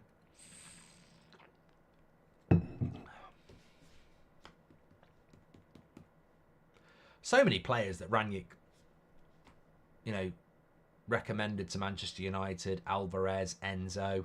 Before he cost 100 million, he recommended Enzo when he was in Argentina. Alvarez when he was in Argentina. Lamer and Kunku. Vardiel.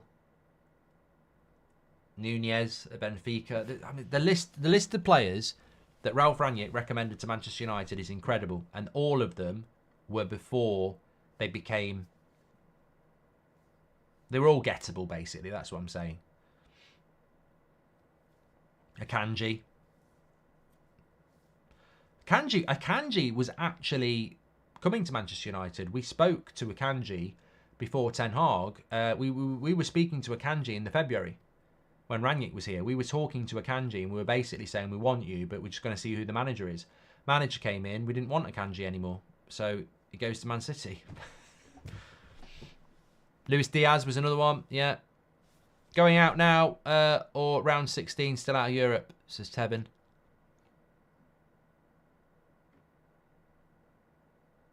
At the moment, I feel like Bayern Munich are going to score. The Space Investigator is on. I love Thomas Muller. Not like that before anyone asks. He's just pure class and a good laugh, says Jack. Of course, the problem that Ten Hag has here is there's not really any substitutes to make that are, you know, experienced. Pellistri maybe, and then you've got Dan Gore, Mabry, Hugel as attacking substitutions. Please do subscribe to the channel, by the way. I think we've nearly hit 790,000. Get involved with the United Stand, live every night at 8 o'clock, every morning at 10 o'clock. United are 20 minutes away from going out of Europe completely. Not even any Thursday night football. And we are out completely. That's it. I mean, why is Onana not running off his line here? You're never going to save a shot standing on your fucking goal line. Why is he not running out? I don't get it. Is he allergic to leather or something? Is he allergic to balls? Get him some fucking Manscaped. Find your balls. Why is Onana not coming out here? I thought he was quick off his line. Sense the danger. He's miles on. Onana's got to come out. He takes a step backwards. Fucking hell, what's this goalkeeper doing? He's got to rush out. He's basically doing nothing. He's just standing still A metre out from his own goal line. You've got to rush out and close the fucking angle. It's the easiest goal in the world. I just don't believe it. I'm not saying he's going to save it. It's, you know, you'd still say Coman's going to score. But he's got to run out.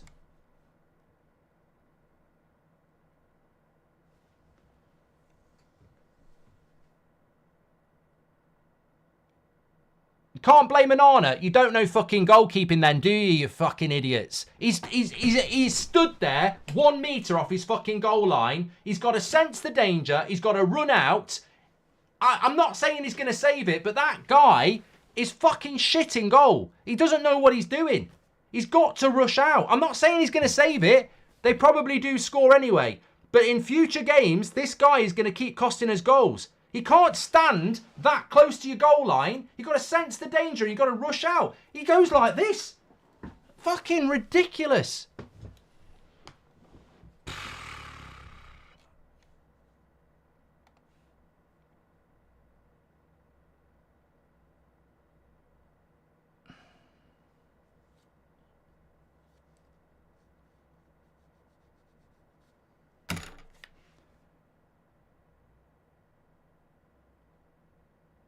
Oh, I'm so fucking fed up. I'm so fed up. How can you be out of fucking Europe with a group that's got Copenhagen, Galatasaray and Bayern Munich in it? How do you finish bottom of your fucking group?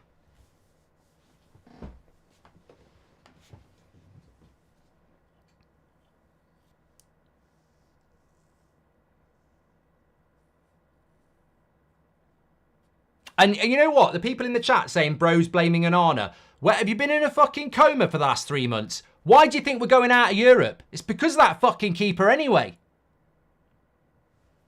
How many goals has he cost us? I'm not saying he should save that. I'm just saying his positional sense is fucking rubbish. I've played the game. I've played the game. You sense the danger, and when a player's through one-on-one, you charge out and close the angle. He takes a step back. My dead gran would finish that. He's left so much of the goal, you could pass it in. Do you know how big a goal is? Have you seen how big a football goal is? Get up in the morning, go to your local park and go, Goldbridge is right. The goal's massive from where Kingsley Coman is. And he's got to run out. He's probably not going to save it. He's probably not going to save it anyway. But if he stands where he is, he's never saving it. You've got to run out and close the angles. And he stood there to the left. I'm telling you, his positional sense is terrible. Absolutely terrible. Someone commentated earlier about United fitness regarding injuries, and it's true. United's press has died after 60 minutes, and Bayern are still moving fresh. Thanks for the super chat there, Rogine. Soon as the Copenhagen score came in, United players down tools, says David Taylor. And thank you very much. Player ratings are coming in, by the way. You can do that. Mark every player out of 10, 6 being the average.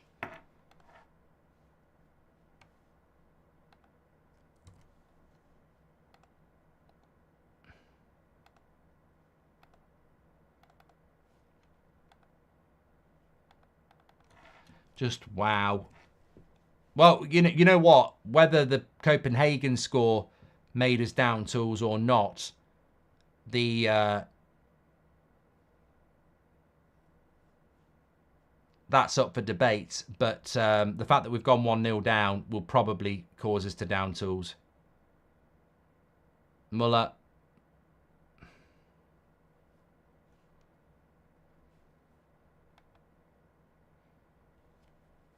I mean, we're probably going to concede anyway because we've got to try and do something now. But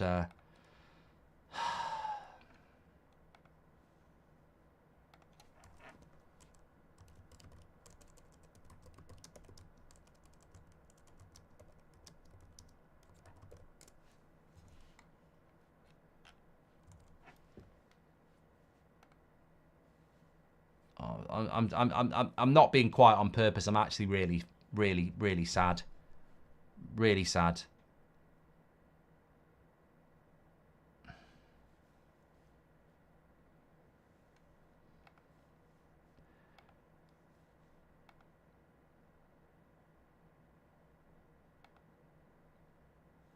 You're spot on, Mark. Goalkeeping is all about angles and shortening the angle in your favour. Schmeichel was excellent, says Ian.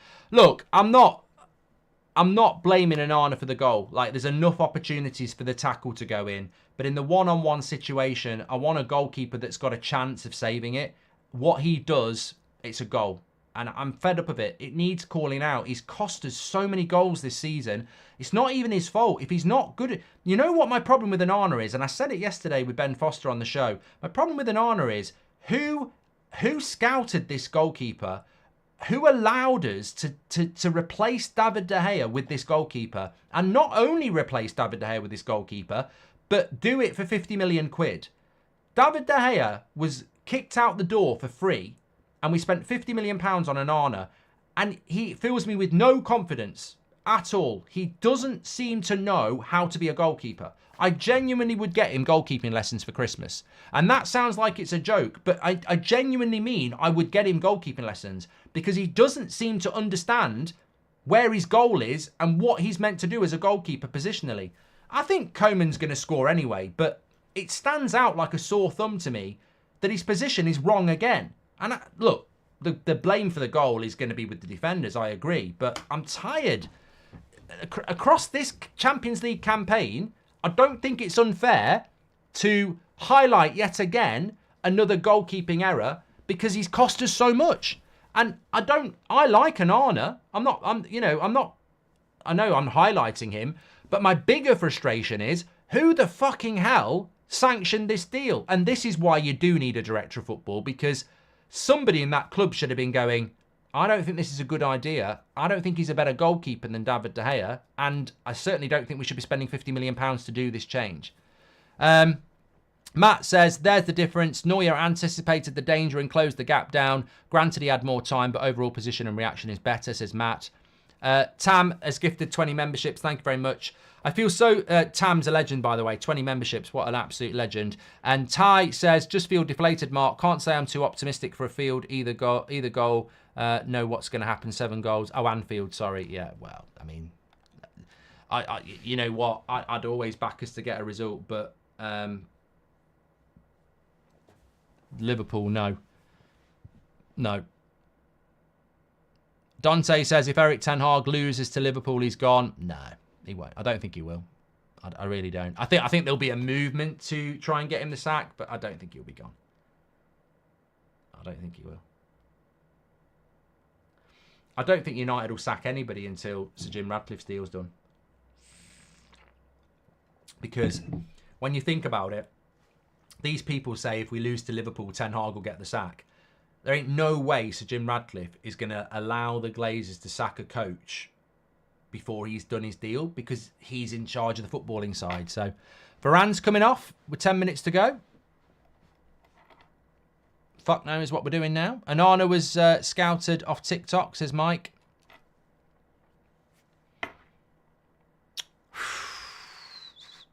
It doesn't really matter what's happening in the other game, because we're out.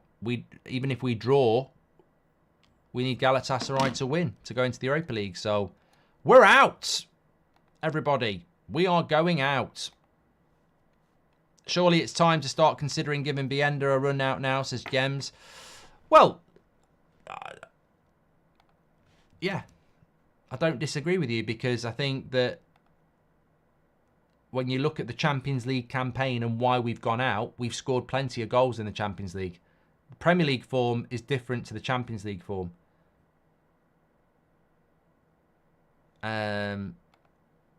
We've scored enough goals in the Champions League. We've just conceded way too many.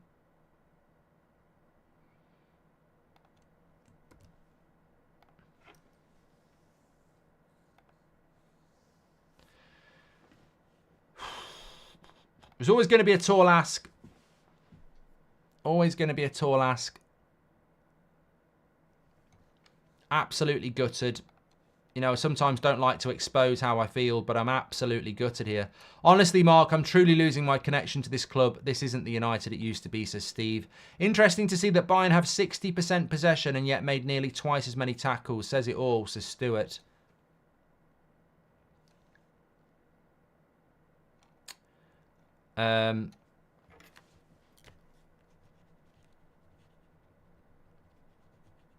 Well, we'll be talking about Ten Hag's job safety on the match reaction. I'm sure we'll be talking about it on the fan forum as well. Mark, I do remember you saying Onana was the best in the world and up there with Alisson when he was signed. There's clips of it, says Shawnee. Yes, I did. I did. But, you know, I don't watch every single Inter Milan game. And I certainly didn't watch every Ajax game.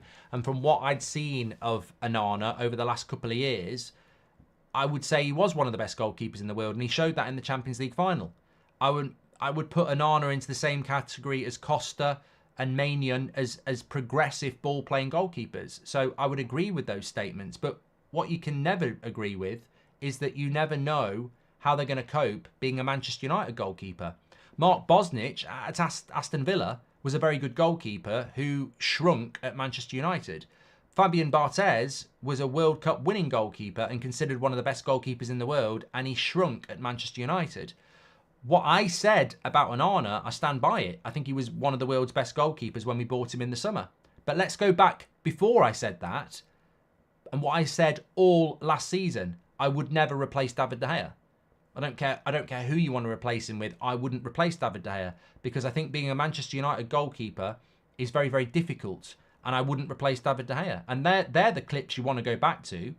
When De Gea had left, you've got to get on board with the replacement. You've got to back the signing. But I never wanted it. And you know that. You know that truth. You know it. I said it. I would never have got rid of De Gea.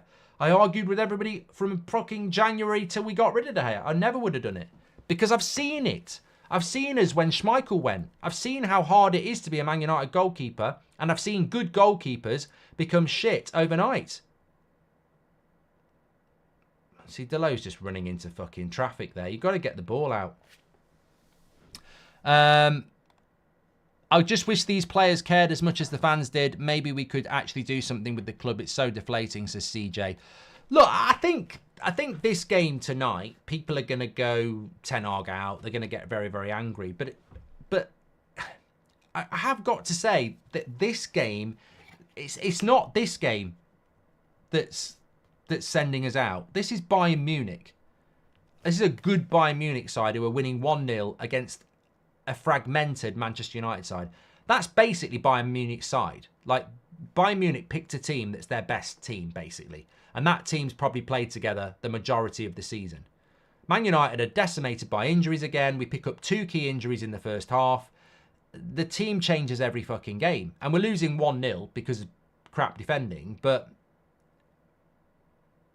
we're losing 1-0 against a very good side. This is not a game where I think people can start ranting and saying, get Ten Hag out, get Ten Hag out. It's 1-0 to Bayern Munich. They're a better team than us, with a better chemistry than us, and a team that plays together regularly, and we've got a load of injuries. I'm not, Bournemouth at the weekend is unacceptable. This is disappointing, but I don't think people can honestly sit there and go, oh, fucking hell, we should be winning this game. Look at the players we've got on the pitch.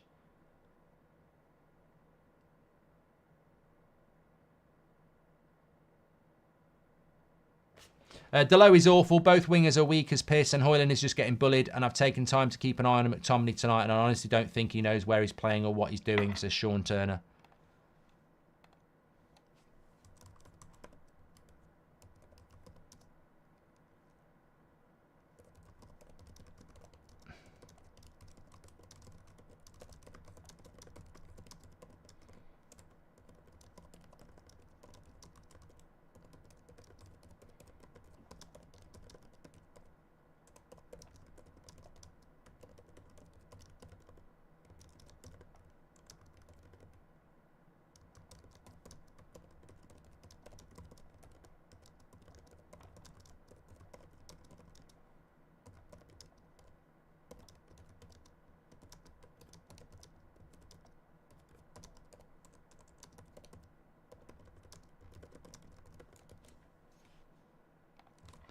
Well, I've just put a tweet out there on @MarkGoldbridge. I'll be talking about it in the match reaction, but if you want a bit of a spoiler, go and read it. It's I will be saying it in the match reaction. I do back Ten Hag, but we're out of Europe.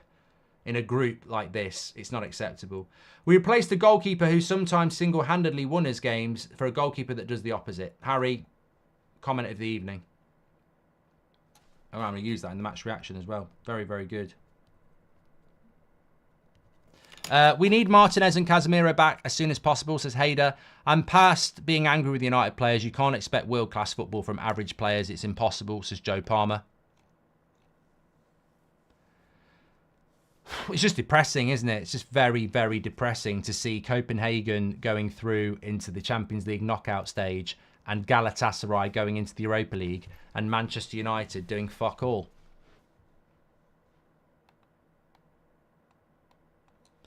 We've had 50 gifted subs here.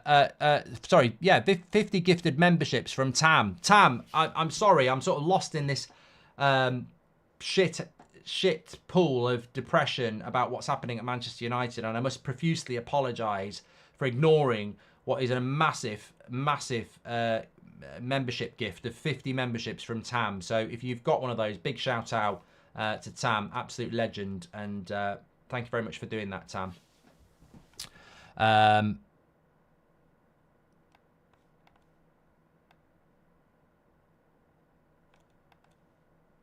Spurs found Vicario from nowhere and he's one of the best goalkeepers in the league. Why can't United find players like that, says Stefan. And Man United is the Premier League team with the most conceded goals in the group stage, says Demetrius. Oh yeah, but it's not Onana's fault. You know, the fact that people were coming at me when that goal went in and telling me that it's not Onana's fault. Well, he might not have been at fault in the chance finding its way to Kingsley Coman, but he certainly is at fault for fucking standing on his goal line slightly to the left. I mean, the amount of times I've seen goalkeepers storming out like that in that situation. I mean, I'm thinking about fucking Martinez. He won Argentina a World Cup running out like that. If he'd have stood on his fucking goal line, France would be World Cup winners. I don't know what people don't understand about goalkeeping. It's basic goalkeeping. Maybe he doesn't make the save. Maybe he doesn't make the save. But by not running out, you definitely don't make the save. Letting David go cost us over 100 million in transfer fees and lost European revenue. With David between the posts, we stay in Europe for sure, says Ian Carlton. Injuries have ruined our season. It's not on Ten Hag, says Nick. Mate, Nick, I'm Ten Hag in, and I think you're talking shit. Sorry. I don't think we can hide behind injuries. Injuries have been a factor, but yeah. Injuries don't make you play Scott McTominay every fucking game. Injuries don't make you replace David De Gea with a £50 million flop. You know, he's got to take responsibility. I wouldn't sack him. I think this is where people don't understand it. You can be critical of a manager that you want to keep, but he has made mistakes that he's not going to be able to continue making. If Sir Jim is so smart business-wise, why would he want a piece of this club, says Brian. And I'm hoping we get Casemiro and Mainu midfield once Casemiro is back, says Kurt. I actually think that Amrabat's had a good game tonight. I think Amrabat and Varane are probably the two standout players for Manchester United tonight. But be honest, Mark, do we really deserve to be going through, considering how badly we've bulls this group? The players have to answer for, says Sam. Yeah, I agree.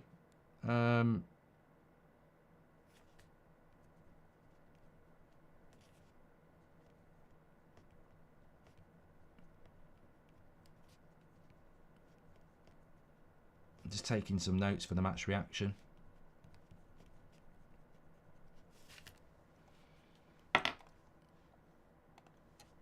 So we're into the 90th minute and we're going out with a whimper here.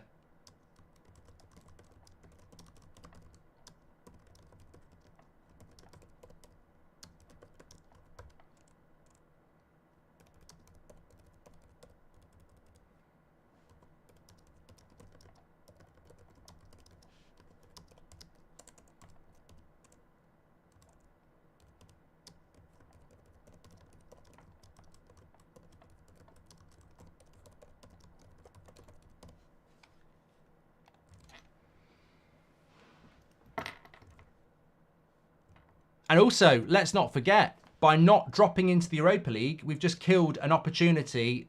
Well, I'm not saying we would have done it, but by dropping into the Europa League, by not being in the Europa League, we've just closed the door for a potential other way of getting into the Champions League. I think I get used to not being in Europe. I can see us not being in Europe next season. Do you put us in the top 4? Do you put us in the top 5? Do you put us in the top 6? Ty, welcome to Members Club. I finish work early every week to see this useless team lose, and I'm tired, says Conden. And Kellyanne Dyer, welcome to the Members Club. Thank you very much. Did you know Sancho is the last United forward to score at Old Trafford in the Premier League May last season? How do we turn this around? No, he's not. We've scored in the Premier League since May. Scored 2 goals last week against Chelsea.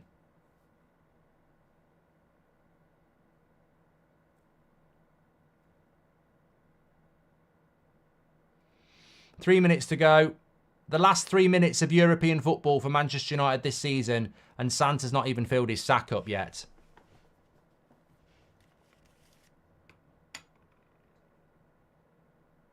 Here you go. Put an honour at centre back. That was good feet.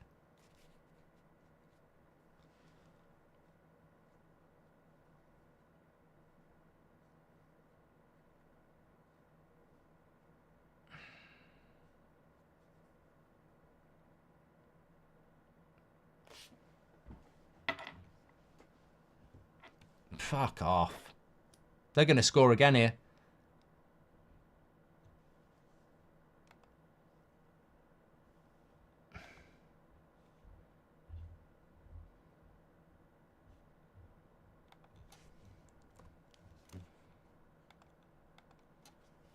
Oh, no, they're not. They're just playing with us now.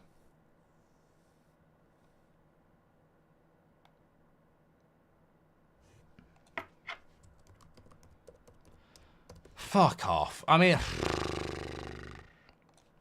damp squib of a game as well, isn't it? We've failed to even make it exciting. Nice ball by Mainu.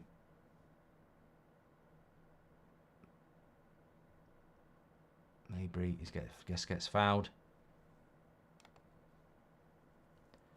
Garnacho and Anthony have died in this second half as well, haven't they? And Rasmus. All three of them have just, fell off a cliff, really.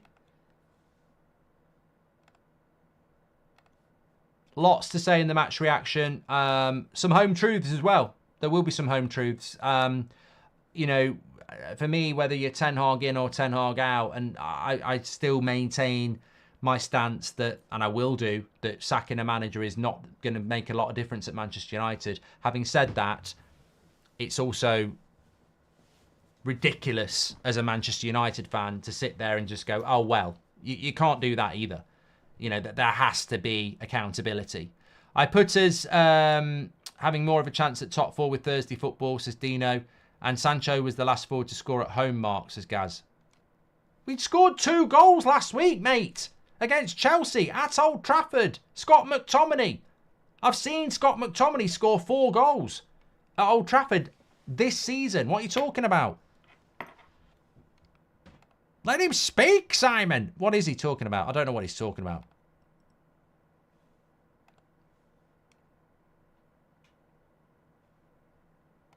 Oh, the last forward to score at Man United. Well, that's even worse. That's a terrible stat. But look, you know what? Actually, it's a terrible stat. It's a terrible stat. Fair play. Fair play. Good comment. Good comment. I'm sorry I didn't read it properly. It's a great comment because Jadon Sancho was the last forward to score for Manchester United in May, right, at Old Trafford. But answer me this. How many good chances has Rasmus had tonight? How many good chances has Garnacho had tonight? How many good chances has Anthony had tonight? We don't create chances.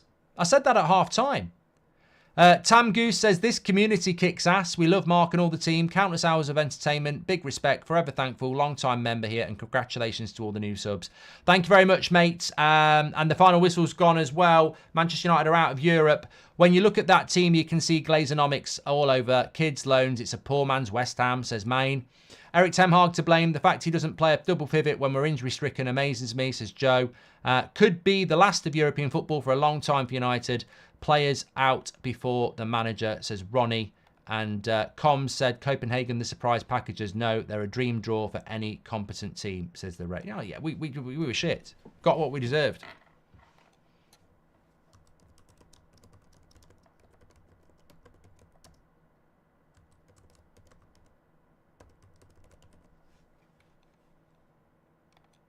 Got what we deserved. Absolutely got what we deserved. Right, let's get over to the match reaction because this is where all the juicy stuff's coming out. No holding back. We're fucking going in on this. It's an absolute shower of shit embarrassment. Not just tonight's game. Tonight's game, Bayern Munich are a good team. We've had a few injuries. We were a bit shit. They were better than us. But to drop out of that group collectively is a fucking joke. And two things need calling out. And we'll be doing that on the match reaction.